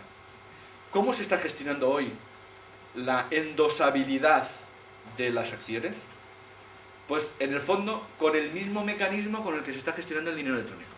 Y os voy a decir la palabra clave. Se llama... Bueno, hay gente que a lo mejor ya lo sabe. ¿Cómo se llama el mecanismo que permite la endosabilidad? En general. ¿No suena a nadie el término? Bueno. Endosabilidad. Sí, endosabilidad es el concepto genérico, pero el concepto técnico que se está utilizando es anotaciones en cuenta. Este es el truco. Las anotaciones en cuenta. Hay un organismo al que se le atribuye capacidad probatoria, al que se le atribuye el depósito de la fuente de la autenticidad y al cual las partes que intervienen en la negociación comunican quién es el vendedor y quién es el comprador. Y por tanto, para una acción dada, que ni siquiera necesita ser nominativa, el vendedor transmite al comprador la propiedad de la acción y en ese repositorio se anota el nuevo tenedor de la acción, el nuevo dueño de la acción. ¿Qué es lo que hemos logrado con esto? Hemos logrado que los intervinientes en una cadena de endosos puedan tener la certeza de que solo uno de ellos tiene el documento. Y esto es muy interesante porque en el caso de lo que es la contratación de títulos valores, existe un repositorio único de este tipo de documentos. En el caso de España, Iberclear es el organismo que tiene esta información. Pero en el dinero electrónico se admite que las fuentes referenciales de la autenticidad de cada entidad sean las que produzcan la prueba. Para lo cual existe un sistema muy importante basado en mecanismos contables de partida doble que permiten conciliar entre todas las partes intervinientes cuál es la que pasa dinero a otra y por qué motivo. Para lo cual se crean unos sistemas que se denominan sistemas de clearing y de settlement, sistemas de compensación y de liquidación. De manera que, aunque en este caso las fuentes referenciales de la autenticidad estén en cada una de las entidades, el valor resultante total sea equivalente a que hubiera un solo prestador de ese servicio. Esto nos lleva a un concepto muy importante, al concepto de fuente referencial de la autenticidad de cada organismo. En el fondo esto no es nada que no tengamos en un entorno jurídico. En el mundo en general, hay determinadas personas que tienen, por ley, definir una capacidad de hacer fe. Hombre, Perdón, es que... nada. que son los notarios, ¿vale? Sabéis que un notario puede dar fe, pues, de muchas cosas, de un documento, etc. En las organizaciones, en general, en organismos públicos, esa función de persona que da fe de lo que tiene que ver en el ámbito concreto de su empresa es el secretario del consejo, o el secretario de la institución, el secretario de los ayuntamientos, el secretario del consejo de las empresas. Es decir, hay una figura que da fe de los procesos que se llevan a cabo en el interior de las empresas. Cuando esa fe tiene que salir del marco de efectividad de la empresa, entonces se elevan a documento público ese tipo de los documentos generados por el secretario, y es cuando interviene el notario. En el mundo de la tecnología, la fuente referencial de la autenticidad es una fuente interna que solo cuando tiene que salir al exterior tiene que cumplir una serie de requisitos, algunos de los cuales comentaremos ahora.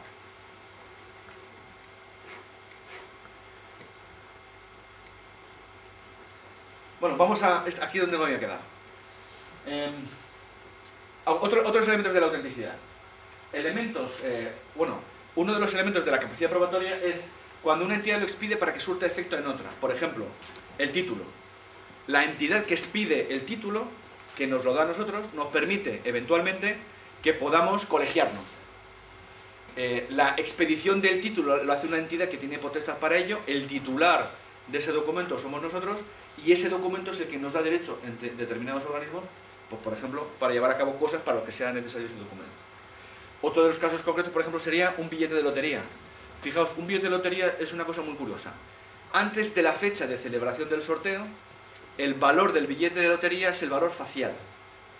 Y después de la celebración de la fecha puede ser o que no valga nada o que valga mucho más. ¿Vale? Este es uno de los elementos concretos en los que tenemos que resolver el problema de la autenticidad.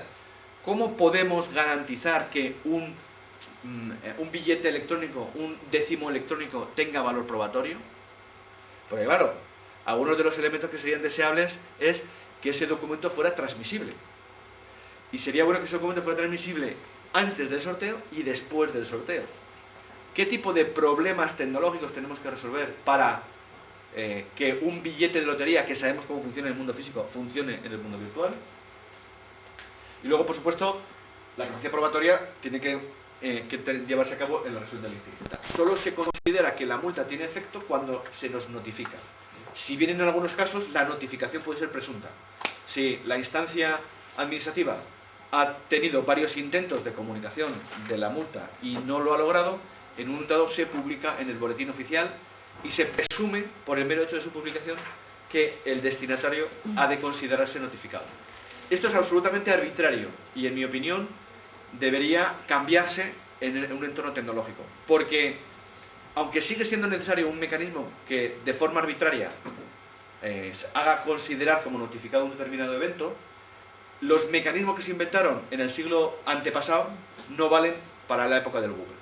Yo voy a poner un ejemplo. No sé si algunos de vosotros habéis hecho ego searching. Ego searching consiste en buscar datos de uno mismo en Google, tal como el DNI, el apellido, cosas de esas. Es muy interesante el ego searching, ¿vale? Bueno, pues si yo busco mi DNI en Google, me aparece con una multa que ya pagué, que acabó notificándose en un boletín oficial.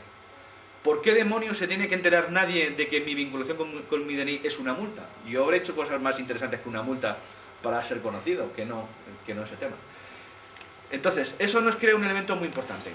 El derecho fundamental a la privacidad se conculca por el derecho de la administración a notificar de una manera presunta y arbitraria, que podría resolverse en un mundo electrónico de otra manera.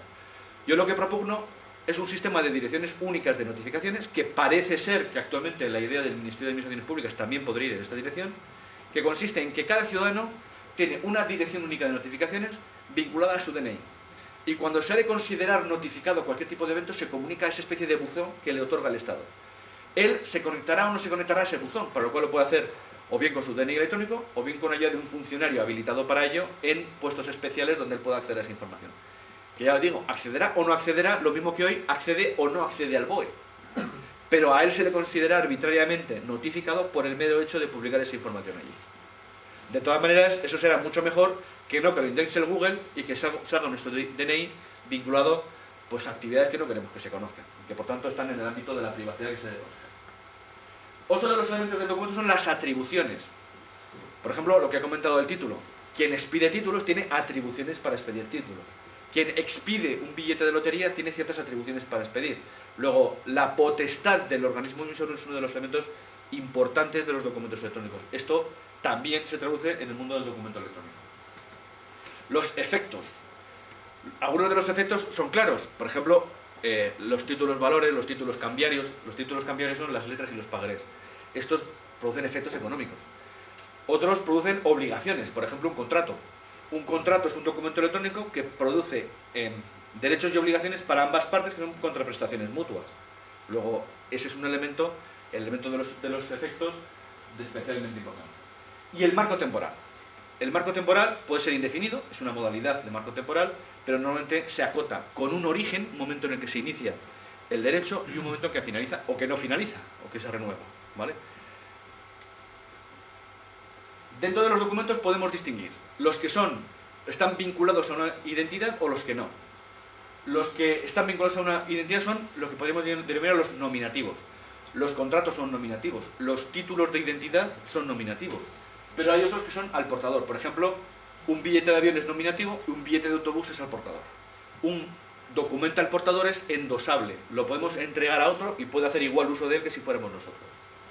La transmisibilidad. Los documentos pueden ser transferibles, o endosables o intransferibles. Eso quiere decir, cuando son transferibles, que el derecho que otorga la posesión del documento electrónico se transmite a la otra parte. Esto tiene que ver con ese concepto que os he comentado antes de unicidad y fungibilidad, que a veces también se llama obliterabilidad. Vaya palabrita. Obliterabilidad significa que un documento se puede cancelar. Por ejemplo, un billete de autobús.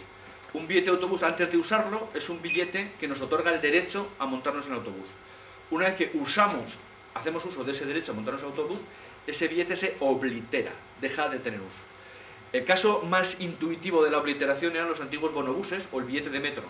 Tú en el bonobús, cada vez que lo metías, cortaba una pestañita, obliteraba uno de los usos a los que daba derecho el título de transporte. Y en el billete de metro lo ves igual. Ahora, cada vez que pasas el billete de metro por el torno, te marca una marquita de que lo has usado. Pero fijaos, el billete de metro es un caso muy curioso. El billete de metro es un documento electrónico. El billete de metro no es un documento en papel, aunque tiene una capacidad probatoria en el lado del papel. Cuando usamos el billete electrónico y nos viene un revisor y comprueba que tiene 11 marquitas en el dorso, pues puede pensar que a lo mejor hemos hecho algo con la banda magnética para usarlo más veces, ¿vale? Pero en el fondo, el documento que tiene valor probatorio es lo que va en la banda magnética. Desde un punto de vista de la simetría probatoria, el papelito es el que nos da capacidad probatoria al titular. Desde un punto de vista de la institución, el contenido de la banda magnética es el que le da capacidad probatoria a la institución. El tema de la simetría probatoria es uno de los temas que más me preocupan. La peculiaridad del soporte. Fijaos, algunos documentos se pueden imprimir en papel normal, pero otros requieren, por su característica constitutiva, que se utilicen papeles especiales. Por ejemplo, los documentos notariales llevan unos sellitos, unos timbres y una numeración. Los billetes de lotería tienen unas características que afectan a su autenticidad. Los billetes de papel de banco no digamos nada de las medidas de seguridad que tienen. O sea, determinados elementos formales son constitutivos de las características del documento. Por ejemplo, la letra solamente es letra si cumple unos determinados requisitos formales, entre los que está, por ejemplo, el timbre. Uno de los grandes problemas por los cuales no se puede digitalizar, electronificar el uso de las letras, es porque los requisitos formales de la letra incluyen el timbre. Sin embargo, existe otro documento que tiene usos equivalentes, que se llama el pagaré, que sí se puede electronificar porque no tiene requisitos formales específicos. Los requisitos cumplidos para su expedición, el caso más claro es el título. Para que te expiden el título tienes que haber superado una serie de créditos, ¿vale? Para tener un billete de lotería tienes que haber pagado. Hay una serie de requisitos para que te los pidan. Y luego el originador, que puede ser el autor o el organismo. A veces, en el caso de los documentos, por ejemplo los contratos, se dice que una persona es el autor del contrato. En realidad, aunque muchas veces en relación con la firma electrónica manuscrita se dice que la firma electrónica identifica al autor, rara vez se utiliza la firma electrónica para identificar al autor. Solamente identificamos al autor en las cartas. O en el caso de los pintores cuando pintan cuadros, con lo cual difícilmente pueden utilizar firma electrónica. Nunca más, en general, se utilizan firmas electrónicas para identificar al autor. Normalmente, la firma electrónica vinculada a un documento incluye un concepto jurídico asociado, tales como el conocimiento en conformidad o en disconformidad, o la conformidad cuando así se expresa. Fijaos que, por ejemplo, cuando se le notifica a un empleado que se le va a despedir, se le da una notificación y él firma enterado no conforme. Es decir, que la firma del documento solamente expresa el conocimiento, que como veis hemos dicho es uno de los parámetros que es necesario en algunos documentos, el conocimiento, pero la firma no implica conformidad, ¿vale? O no necesariamente implica conformidad, muchas veces sí, pero no necesariamente implica conformidad. ¿Qué cosas hacemos con los papeles que deberíamos poder hacer con los documentos electrónicos? Bueno, la apertura de pliques y sobre lacrados es un tema especial. Esto se utiliza en contratación pública y aquí tenemos el auxilio de la criptografía. Normalmente son sistemas NDM que permiten que la mesa de contratación distribuya entre los participantes una clave privada, de manera que ninguno de los participantes por sí solo puede reconstruir la clave, si no participan al menos un número mínimo de participantes, y la clave pública se distribuye entre los licitadores. Los licitadores cifran con la clave pública su propuesta, lo comunican a la mesa de contratación y cuando se constituye la mesa de contratación el día de la apertura de plica, los asistentes reconstruyen la clave privada y con esa clave privada se pueden abrir las plicas, ¿vale? Como veis, no es un mecanismo que directamente implique firma electrónica, aunque sí hay criptografía de clave pública involucrada. El endoso, pues ya hemos comentado cómo se resuelve el endoso. El endoso se resuelve con un sistema de referencia de la autenticidad para ese tipo de documento. En general, dependiendo del tipo de documento, la fuente de referencia de la autenticidad será un organismo único, como en el caso de Iberclear para los títulos valores, o pueden ser distintos organismos con criterios de supervisión, como en el caso de los bancos, para el dinero electrónico. La obliteración-cancelación. Pues la obliteración-cancelación depende de la existencia también de esa base de datos central. Cuando nos subimos a un avión, cuando pedimos la tarjeta de embarque para subirnos a un avión, con ese billete electrónico comprueban que está disponible el derecho de ese viaje y una vez que nos otorgan la tarjeta de embarque, ese derecho vinculado a ese documento electrónico, a ese localizador, se cancela, ya no es utilizable por el titular. La protocolización. Este es un tema extremadamente importante, en mi opinión. La protocolización es un proceso que los notarios inventaron hace aproximadamente 700 años y han ido perfeccionando con el tiempo. Es la base de la seguridad jurídica en el papel. Es el mecanismo más seguro que existe en un entorno de papel para garantizar los derechos de los participantes. Consiste en un índice que los notarios asignan a sus documentos notariales, que son de distintos tipos, pero que en general podríamos llamar escrituras, y el documento original, que el único documento original en el caso de los documentos notariales es el que se cose formando un tomo único y se archiva en sede notarial. Cualquier otro documento que se extraiga de allí se consideran copias y hay distintos niveles de copias. Copias simples, copias auténticas, copias legitimadas, que esto es una nomenclatura notarial, pero la base de todo ese proceso es un sistema de seguridad física que en el mundo de la criptografía lo haríamos seguramente con hashes encadenados y marcas de tiempo intercaladas. Eso, en realidad, no es nada más que un sistema de notarización electrónica que se viene aplicando desde hace 700 años en el mundo del papel. Bueno, pues ese es el tipo de elementos que tenemos que incorporar a nuestros sistemas de referencia de la autenticidad para garantizar que los derechos que se incluyen en esos documentos no pueden ser manipulados. Las anotaciones. Los documentos admiten anotaciones. Las anotaciones pueden ser anotaciones registrales, anotaciones de aceptación o revocación de cargos, anotaciones respecto a poderes. Hay múltiples anotaciones que podemos hacer en los documentos en papel. ¿Cómo podemos hacer una anotación en un documento firmado electrónicamente? Cada vez que hacemos cualquier modificación del documento, se descabala la firma electrónica. ¿Cómo resolvemos la problemática de las anotaciones en los documentos electrónicos? Pues gracias a que tenemos la fuente referencial de la autenticidad, en esa fuente referencial de la autenticidad tenemos asociados a cada documento un conjunto de metadatos. Los metadatos son cosas que pueden parecer tan triviales como la fecha de creación, fecha de la última consulta, procedencia del número del registro telemático del que procede. Hay muchos datos que figuran en los metadatos. Pero a lo largo de los años se han creado unos grupos de estandarización de metadatos a nivel internacional que definen los principales metadatos a utilizar en el sector privado y en el sector público, con lo cual podemos ya reutilizar esos mecanismos de metadatos que ya están creados. Las votaciones. Bueno, el tema de las votaciones es un tema que también utiliza criptografía de clave pública. pero no me voy a entretener mucho porque tiene una problemática especial. Fijaos que en general en las votaciones tenemos que intentar conseguir que el votante permanezca en el anonimato respecto a su voto, pero pueda tener la certeza de que su voto ha sido contabilizado y que además se ha contabilizado en el sentido que a él le interesa, que eso él lo pueda comprobar en todo momento y que nadie que no sea él pueda vincular la asociación del sentido de voto con la identidad del votante. Bueno, este tipo de requisitos se aplican más en el voto electoral, menos en el ámbito societario, donde muchas veces el sentido del voto ha de ser un parámetro que se ha de conocer por parte de los minoritarios como normativa de la legislación de transparencia de sociedades. O sea que el anonimato no siempre es un requisito.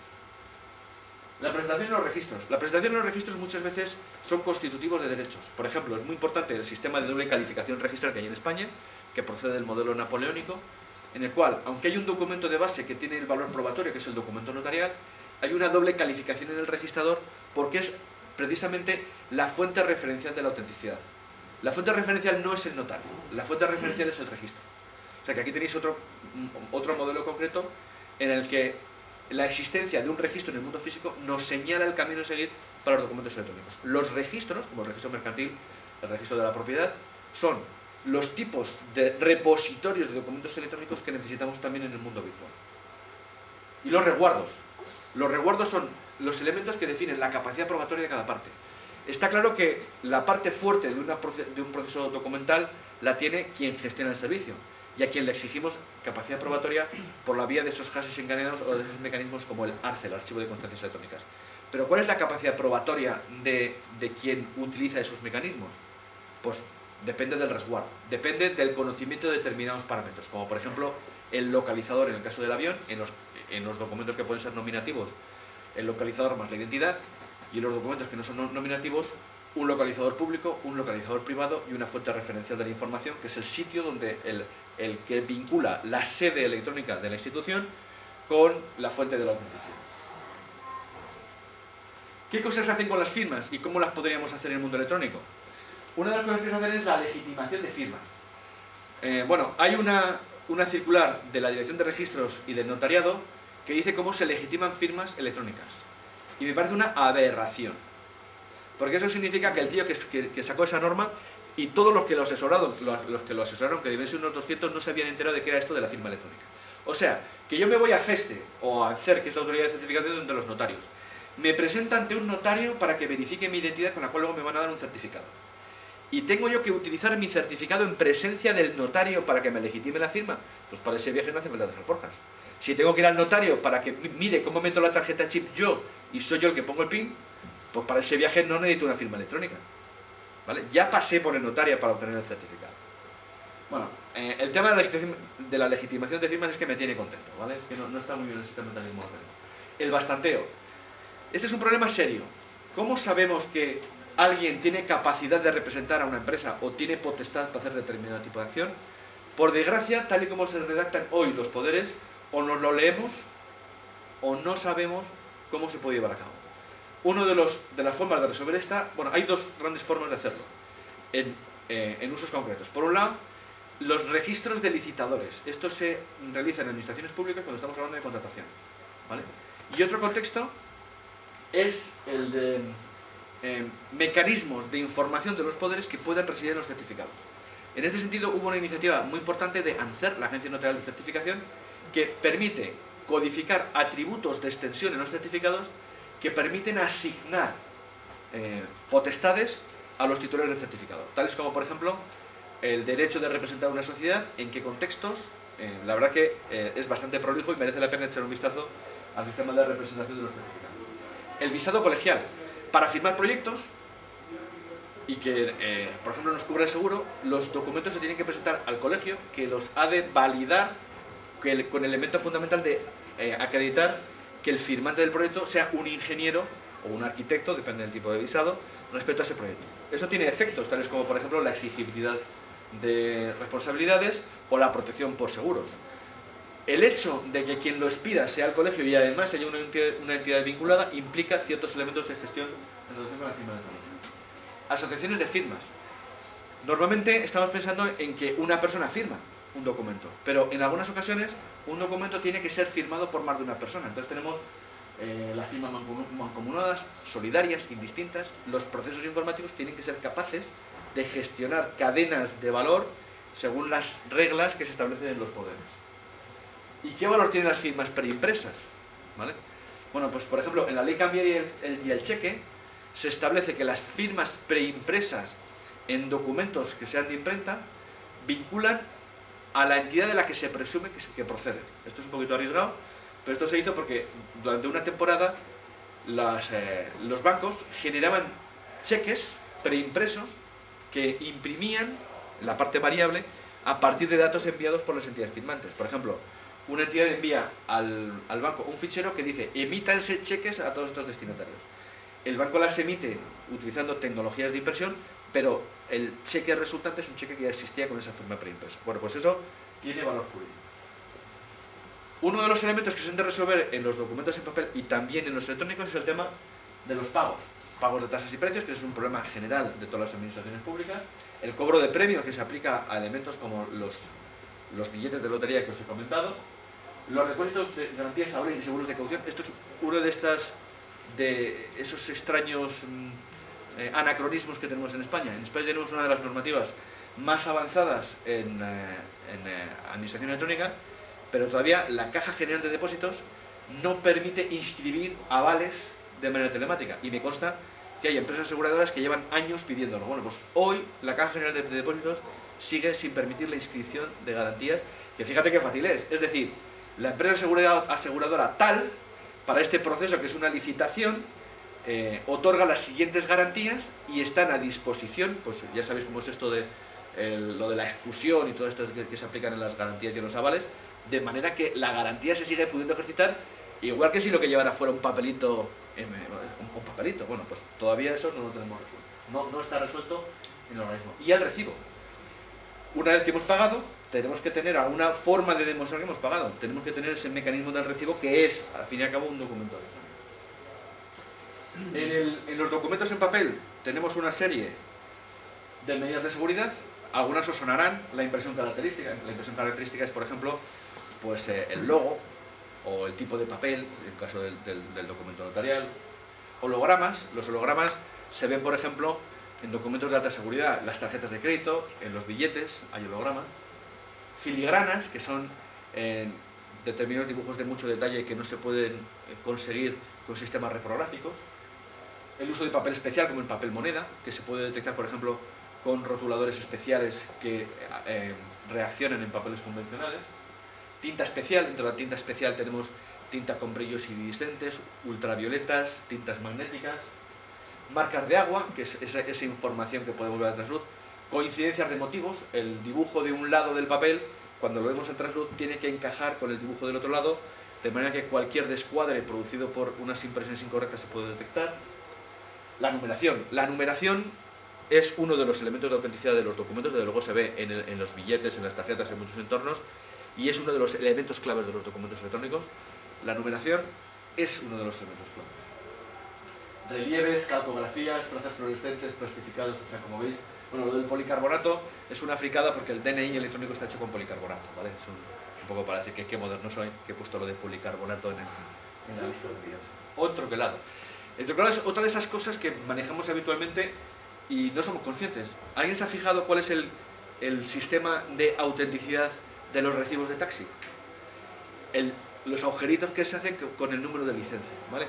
Ese tipo de técnicas también se utilizan en la legalización de libros que se presentan al registro mercantil.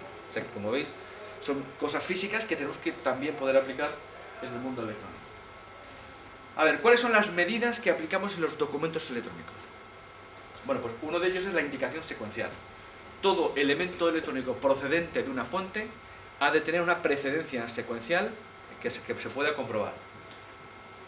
La indicación del organismo emisor. Como hemos visto, el organismo emisor determina algunos de los elementos probatorios del documento. Se ha de indicar el organismo emisor. La indicación temporal. Hay distintos tipos de indicaciones temporales. Una de ellas es el momento en el que se genera el documento. Otro puede ser el momento a partir del cual el momento deja de tener validez.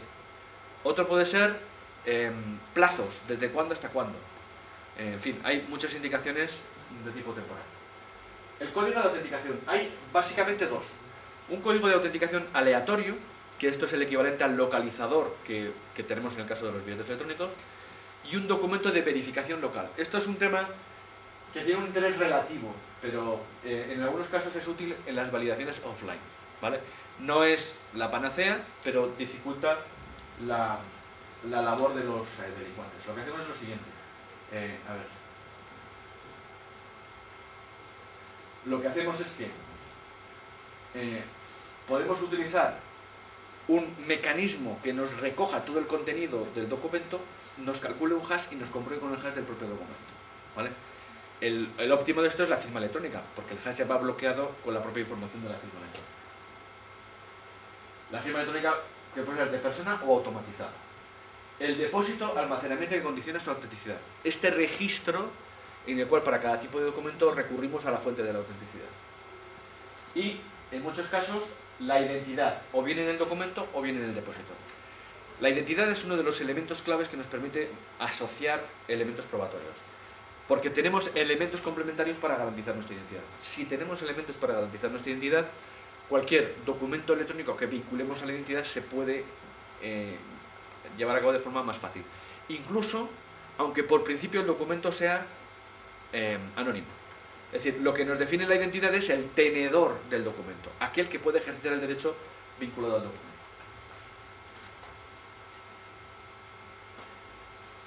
¿Cómo hacemos el endoso? Pues el endoso se lleva a cabo por la anotación en el registro de anotaciones en cuenta. Esto sería el caso de los títulos cambiarios, de los títulos valores y del dinero electrónico. ¿Cómo hacemos la obliteración? La obliteración, por ejemplo, de los billetes, por fecha, por uso, por ejecución del derecho singular, y también se basa en una base de datos central de información que contiene la autenticidad vinculada a ese tipo de documentos. ¿Cómo se lleva a cabo la puesta a disposición? Por referencia a la URL. Es decir, para cada tipo de documento necesitamos su localizador y la sede electrónica que nos vincula con la fuente de la autenticidad. De esta manera, cualquiera puede acceder a ese documento. Esto, por ejemplo, en el caso de las facturas, una factura electrónica se puede entregar a otra persona, o bien en forma de transcripción, pero haciendo referencia a la URL en la cual está el documento electrónico, que al acceder a él veremos que tiene firma electrónica porque es un requisito concreto de las facturas electrónicas. Uno de los problemas que tenemos que resolver aquí, en la puesta a disposición, es que en algunos casos los documentos pueden contener datos personales. Para conseguir, por un lado, que la información de datos personales puede estar disponible en instancias litigiosas que tengan derecho a conocerlos, y no en otros casos, se llevan a cabo procesos de disociación de la información respecto de información de personas y de documentos. Por ejemplo, nosotros hemos encontrado un problema muy interesante. Un accidentado era tratado en un hospital. Ese hospital emitía una factura a la aseguradora de quien la había atropellado, pero esa aseguradora tenía que reclamar ante otra, que era la que aseguraba al causante del accidente, en el proceso. Puesto que el hospital había atendido a una persona, podían constar los datos personales de la persona y constaba su tratamiento. Son datos de salud, son en nivel de protección alto según la Ley de Protección de Datos. Pues lo que se hacía era disociar la información, se daba un código de persona y un código de tratamiento que era suficiente para poder reclamar la cantidad entre entidades aseguradoras, pero en caso de que, por ejemplo, si investigara el caso de fraudes en seguros, podría solicitarse por parte de la instancia litigiosa la información que permita resolver esa disociación. Y el tema de las aperturas de plicas, que ya os he comentado cómo se hace. Bueno, y ahora ya vamos a concluir con, digamos, los 4 elementos más importantes en la gestión de los documentos electrónicos. Tenemos documentos que nacen en papel y han de surtir efecto en el mundo electrónico, documentos que nacen electrónicos y han de surtir efectos en el mundo del papel, y luego, pues lo demás es business as usual. Documentos que nacen en papel y han de surtir efecto en el mundo del papel, eso ya sabemos cómo es. Y documentos que nacen electrónicos y han de surtir efecto en el mundo electrónico, tenemos la intuición de cómo es, ¿vale? Uno de ellos es la compulsa electrónica. La compulsa electrónica tiene 2 sentidos. El documento en papel que se vuelve electrónico. Para la compulsa electrónica hay que recurrir a organismos especiales, tales como notarios, o funcionarios que tengan atribuida esa capacidad, normalmente en relaciones de registro. Implica una potestad específica del funcionario. No vale cualquier firma del funcionario. Tiene que ser funcionarios a los que se les otorga esa gestión. Uno de los elementos más interesantes se ha producido en una de las normas de reciente publicación, que ha sido la normativa de subvenciones del Plan Avanza. No sé si alguno de vosotros habéis visto. Uno de los aspectos más relevantes de esta normativa es que ha sido una de las más importantes que se han publicado después de la Ley de Acceso Electrónico de los Ciudadanos a los Servicios Públicos, y otorga el carácter de compulsa a un documento digitalizado por un usuario y firmado por él mismo. Esto es una verdadera novedad que es muy interesante, porque no es el valor de una fotocopia, eso es lo que nos había dado Hacienda, la agencia tributaria, en esa norma que os he comentado antes.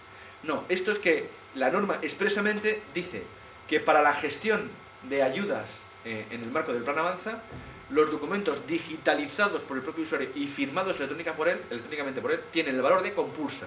Y el valor de compulsa quiere decir que el documento obtenido surte el mismo efecto que el original. ¿Vale? Esto es un tema muy importante. Para que haya preguntas luego. La replicación electrónica. La replicación electrónica, bueno, esta palabra la tengo que cambiar porque hoy tenemos un concepto jurídico que es para esto. Se llama digitalización certificada.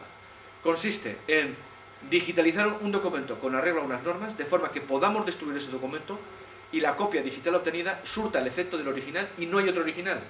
O sea, en la compulsa, el documento resultante tiene el efecto del original, pero además existe el original. En la digitalización certificada, el documento electrónico sustituye al original y el original desaparece. El documento electrónico es el nuevo original. La transcripción electrónica. Esto es un documento que existe en formato electrónico, generamos una transcripción que es la que manejamos en el mundo del papel, y esa transcripción, ese papelito que surte efectos probatorios si no hay controversia, lleva una indicación de la URL y el localizador que permite acceder al documento electrónico. ¿Cómo se presenta esto en un litigio? Supongamos que llevamos un contrato o una factura a un juez, ¿vale? A un litigio. En el entorno litigioso hay una figura especial que es el secretario judicial, que da fe pública respecto a los elementos en litigio. Si supongamos que alguien presenta en ese juicio la transcripción electrónica. Normalmente, si una prueba la acepta la parte a que perjudica, esa prueba se considera válida, ¿vale? Bueno, aparte, quien tiene la máxima potestad para aceptar las pruebas es el juez, ¿vale? Que lo hace en aplicación del principio de la sana crítica. Eso de la sana crítica es un tema curioso que merece comentarlo.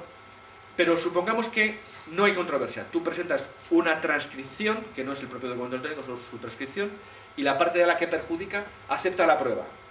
Entonces, puesto que acepta la prueba, seguramente basará la defensa de sus intereses en otros conceptos, como el contenido o lo que sea. Por lo tanto, ahí no hay controversia. Supongamos que la parte a la que perjudica la prueba niega el valor de esa prueba aportada como transcripción. Entonces no hay ningún problema. El secretario judicial, con la información de la URL y el localizador que figura en el pie del documento, accede a la sede electrónica que nos vincula con la fuente de la autenticidad, contrasta la información que posiblemente vendrá vinculada con su firma electrónica y podrá elaborar sobre un cajetín y sobre el propio documento la constancia de que, cotejado ese documento con el original, coincide punto por punto con el documento original electrónico. A partir de ese momento se destruye la controversia y se ha de proseguir. Como es tan fácil destruir la controversia, pues no tiene lógica que, si el documento aportado pues va a ser cierto, la parte a la que perjudique entre en esa parte, en esa controversia, porque al final se va a resolver de una manera muy sencilla. El recibo del documento. Un recibo de documento es cuando presentamos un documento en un proceso electrónico, nos generan un justificante que nos garantiza que hemos entrado en fechas en el proceso que se trata. Y cuando, en vez de que sea un único documento, son varios, lo que tenemos es un recibo de expediente. Bueno, he hablado bastante de estos elementos de registro que son las fuentes de autenticidad, y aquí tenéis pues una de las formas de gestionar este encadenamiento de hashes para estos gestores especiales WORM de la autenticidad, que también en algunas ocasiones le he llamado log probatorio, y que, como veis, pues está basado en temas de firmas, sellos de tiempo y encadenamientos de hashes y de timestamping. Uno de los elementos que nos permite asociarlo con documentos en papel que hoy se gestionan en el mundo de las empresas es el libro diario. El libro diario es una métrica de la autenticidad de la contabilidad. Bueno, pues esta base de datos electrónica es una métrica de la autenticidad del conjunto de los tipos de documentos que se gestionan en la empresa y que ha de ser único por cada institución. Este es el tema que os he comentado de la normativa que consagra la digitalización certificada. No nos la vamos a leer. Esta es la normativa que os he comentado de la agencia tributaria que permite la presentación de documentos electrónicos que tienen el mismo tratamiento que el de las fotocopias. Y esta es la normativa que define el ARCE, el Archivo de Constancias Electrónicas, que es un modelo de buenas prácticas a seguir en el ámbito de las administraciones públicas. Y bueno, ya faltaría por complementar temas como los servicios de notificaciones, que esto es una cosa un poquitín especial, básicamente el de correos, y como veis, en el modelo que ya os he presentado antes, estarían contempladas la mayor parte de los elementos que hemos comentado. Bueno, aquí tenemos algunos elementos de sello de tiempo y la firma, que es la plataforma de validación del MAP. Digamos que las administraciones públicas lo tienen más fácil, porque hay determinadas infraestructuras que se ponen a disposición de todas las administraciones públicas, y esto ya lo hemos comentado. Por concluir, necesitamos interiorizar una serie de elementos probatorios del mundo electrónico para que los que sois nativos digitales seáis conscientes de que todo lo que se puede hacer en el mundo del papel se puede hacer en el mundo electrónico. Eso es un proceso que está en curso, es trabajo en progreso, ¿vale?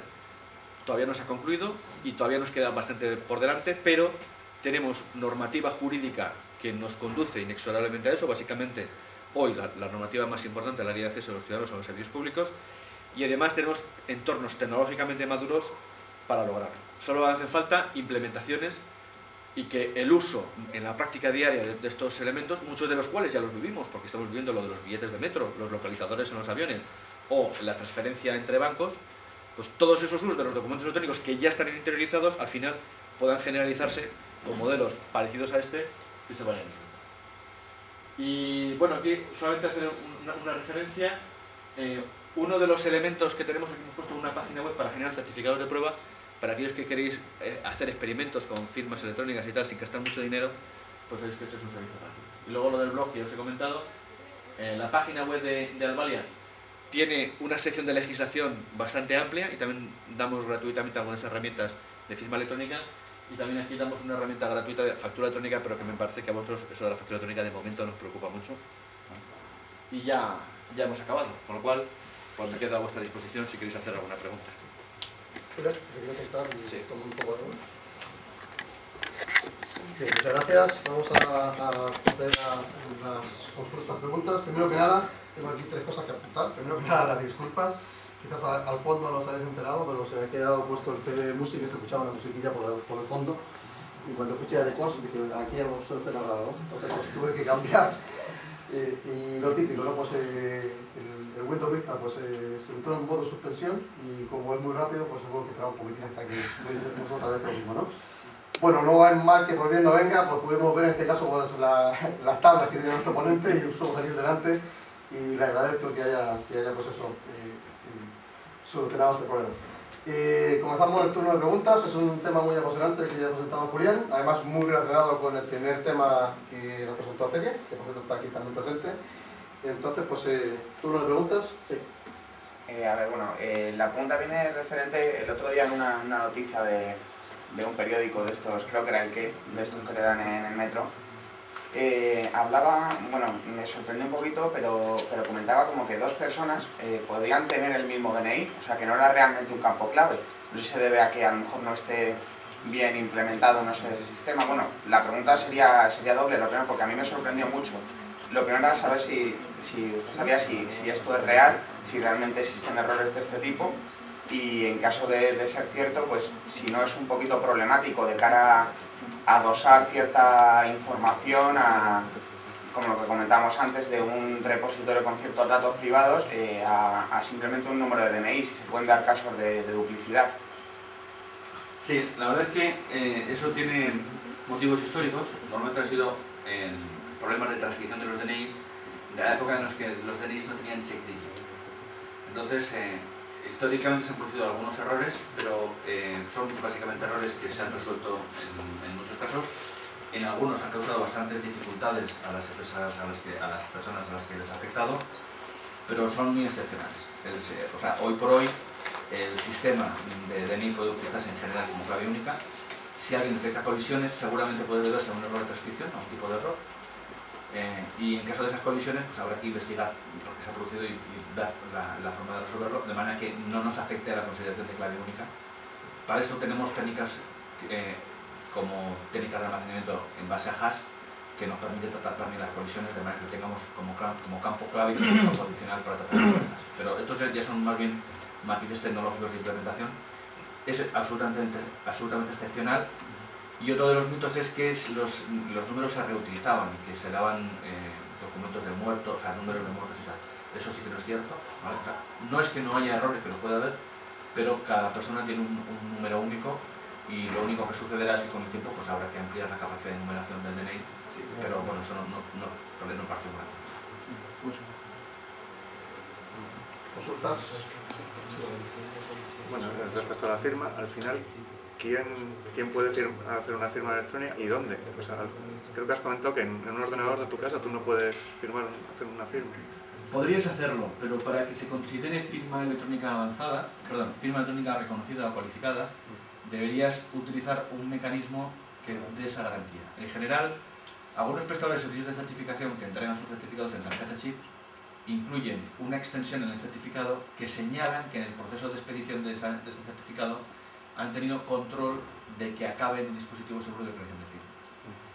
Cuando se utiliza esto, y hay muy pocos prestadores que den este servicio, pero cuando se utiliza, tú puedes sacar información de las extensiones de que se está utilizando un dispositivo seguro de creación de firma. Normalmente es o bien porque lo haces con una tarjeta chip, el caso del DNI es un caso singular. El DNI es un dispositivo seguro de creación de firma que se ha certificado con respecto a Common Criteria a nivel EAL4+, y cuando el DNI electrónico se utiliza en un entorno, digamos, de seguridad media, pues se puede considerarse que la firma es segura. En esto hay un tema muy interesante. El DNI electrónico tiene dos certificados, un certificado de firma y un certificado de autenticación. Normalmente implica un campo concreto en el certificado que se llama Key Usage, no sé si estáis familiarizados con este término, que es el uso de la clave. Y es muy curioso porque históricamente al uso denominado Electronic Signature en el Key Usage es precisamente el que no es de firma electrónica. Y a un uso que antiguamente se llamaba non-repudiation, pero que jurídicamente no es aceptable el término no repudio, sino que es más bien vínculo con el contenido. Ahora en el ámbito anglosajón se denomina content commitment. Ese bit de content commitment implica que verdaderamente el certificado se está utilizando en firma electrónica. De modo que en el DNI electrónico tenemos dos certificados. Uno con el Key Usage activado con Electronic Signature, que es el de autenticación, no es el de firma, y otro con el Key Usage activado como content commitment, que es el de firma. Cuando se utiliza en este contexto, se debería exigir que la aplicación informática haga honor a este Key Usage. Pero por desgracia, a día de hoy, prácticamente ninguna aplicación hace honor a este uso del bit. ¿Hacer honor qué implica? Implica que el software donde se está utilizando la firma electrónica muestre al usuario el contenido exacto de lo que está firmando. Se trata de conseguir ese concepto que se denomina what you see is what you sign. Lo que ves es lo que firmas. A día de hoy no hay garantía de que el software donde estás utilizando la firma realmente te muestre lo que estás firmando. Podría pensar, por ejemplo, en un troyano que te muestra que estás firmando un billete de 100, ¿vale? Y a un titular, y que internamente el documento electrónico es un billete de 1000 y a otro titular. Bueno, eso se puede producir. Para evitar que eso se produzca, se está desarrollando un contexto de certificación Common Criteria de nivel más bajo, que es EAL1 y EAL2, para aplicaciones en las cuales se va a auditar de una manera suave que el propio software hace honor a ese uso del Key Usage y que se consigue el compromiso con el contenido por parte del solicitante, que es precisamente, en caso de que no exista, causa de repudio, la causa de la no vinculación. Porque pensar que esto es un problema jurídico, en general, para que exista contrato tienen que producirse varias circunstancias, que exista la oferta y la aceptación de la oferta. Para que exista la aceptación de la oferta, ha de prestarse el consentimiento. Y en caso de que no exista consentimiento, se produce automáticamente la nulidad del contrato. Hay dos circunstancias principales para la falta del consentimiento. Por un lado, el que lo hagamos bajo amenazas, ¿vale? No hay consentimiento si lo haces amenazado, o que lo hagas en la ignorancia, que sería, por ejemplo, este caso de que firmas una cosa o ves otra, o simplemente que el contexto te engañe para que tú creas que estás firmando una cosa y estás firmando otra. De modo que el concepto de no repudio, que todavía muchos lo habéis escuchado, que se utiliza en criptografía, realmente hoy en día ya no se denomina no repudio, sino que se denomina content commitment, que no implica que tú no puedas repudiar, porque siempre puedes decir que lo has hecho amenazado, pero en todo caso, la infraestructura subyacente es un conjunto de pruebas electrónicas que vinculan al firmante con lo firmado. Será un problema jurídico el que esas evidencias electrónicas se puedan destruir como consecuencia de que pueda demostrarse que ha habido amenazas o engaño, ¿vale? Pero a priori la existencia de la prueba electrónica por sí solo no inmediatamente implica el no repudio. O sea, el no repudio no existe jurídicamente. ¿Consultas? Sí, Nada pues, más. otra cosita respecto a las facturas electrónicas, pues ahí entiendo que el hecho de que ahora se admita escanear una factura, pues ya sabemos que es muy fácil escanear un documento. Una vez que lo has escaneado, cambiarlo, pero en determinados programas lo puedes alterar. Y luego, por otro lado, sobre las autoridades certificadoras, pues ¿quién da la autoridad a esas autoridades? Si ya que has dicho que hay tantas, pues puedes tener la empresa, puede tener un amiguete, una autoridad que le certifica lo que quiere.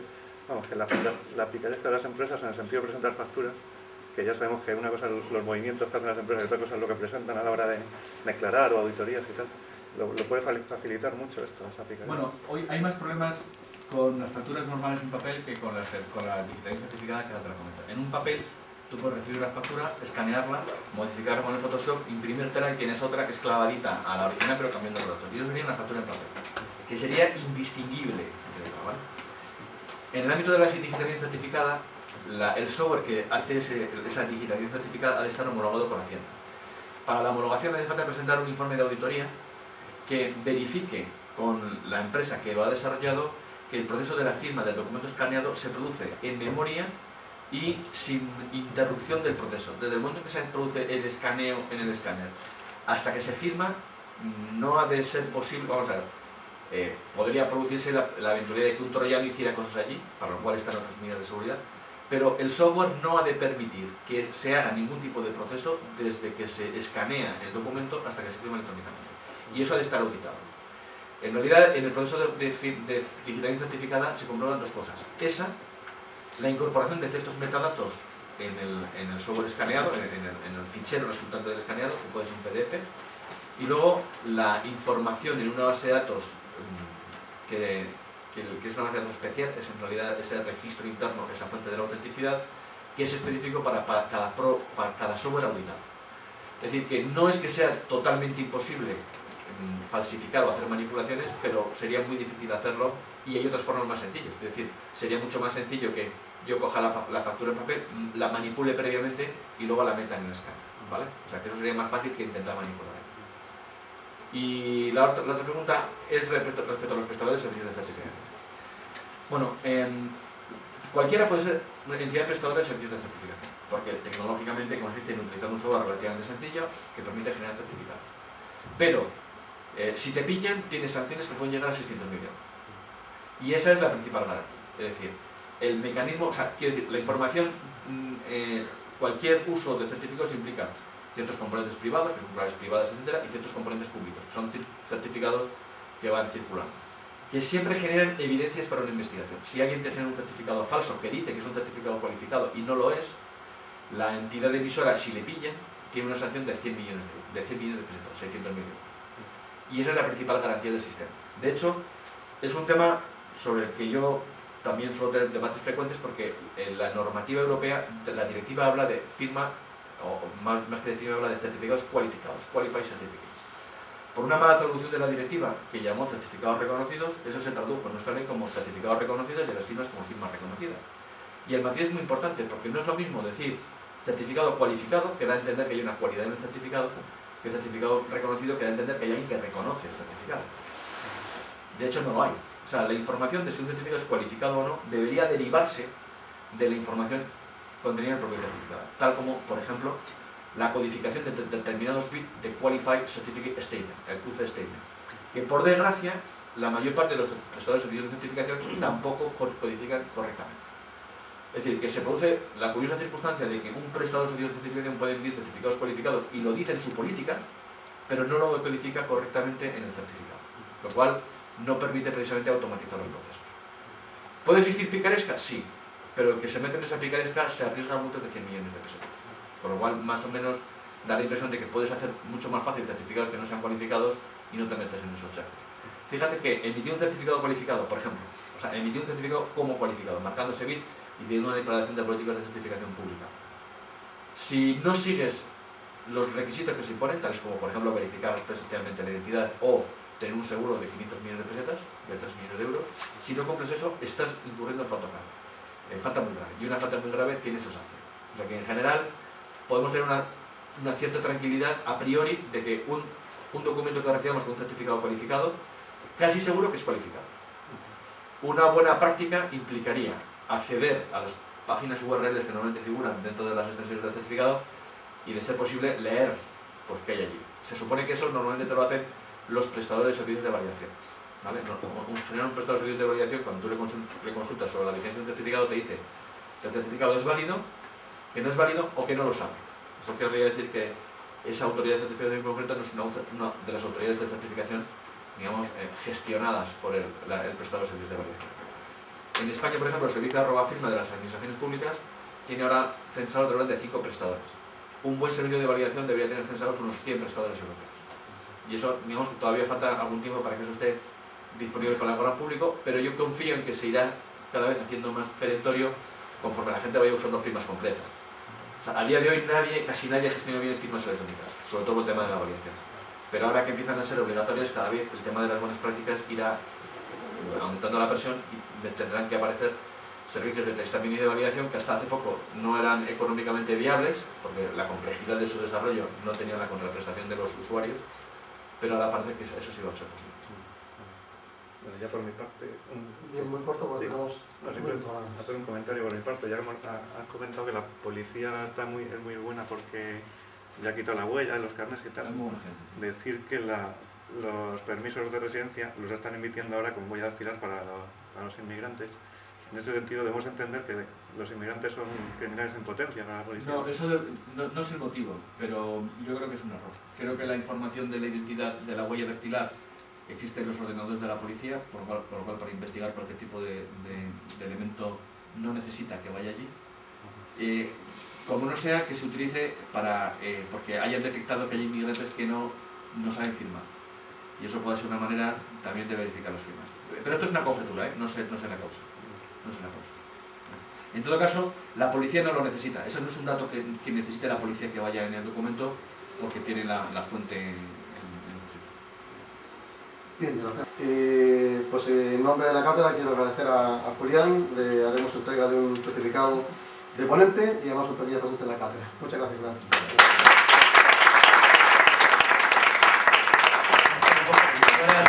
Buen programa, que yo pienso que la conferencia de hoy tiene un valor inestimable, porque yo sabía que sabía cosas aparte de la electrónica, pero no me imaginaba que tenía tal cantidad de datos.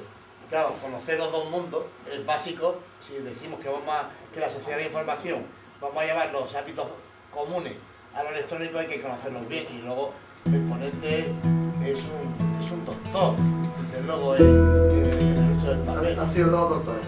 Probablemente.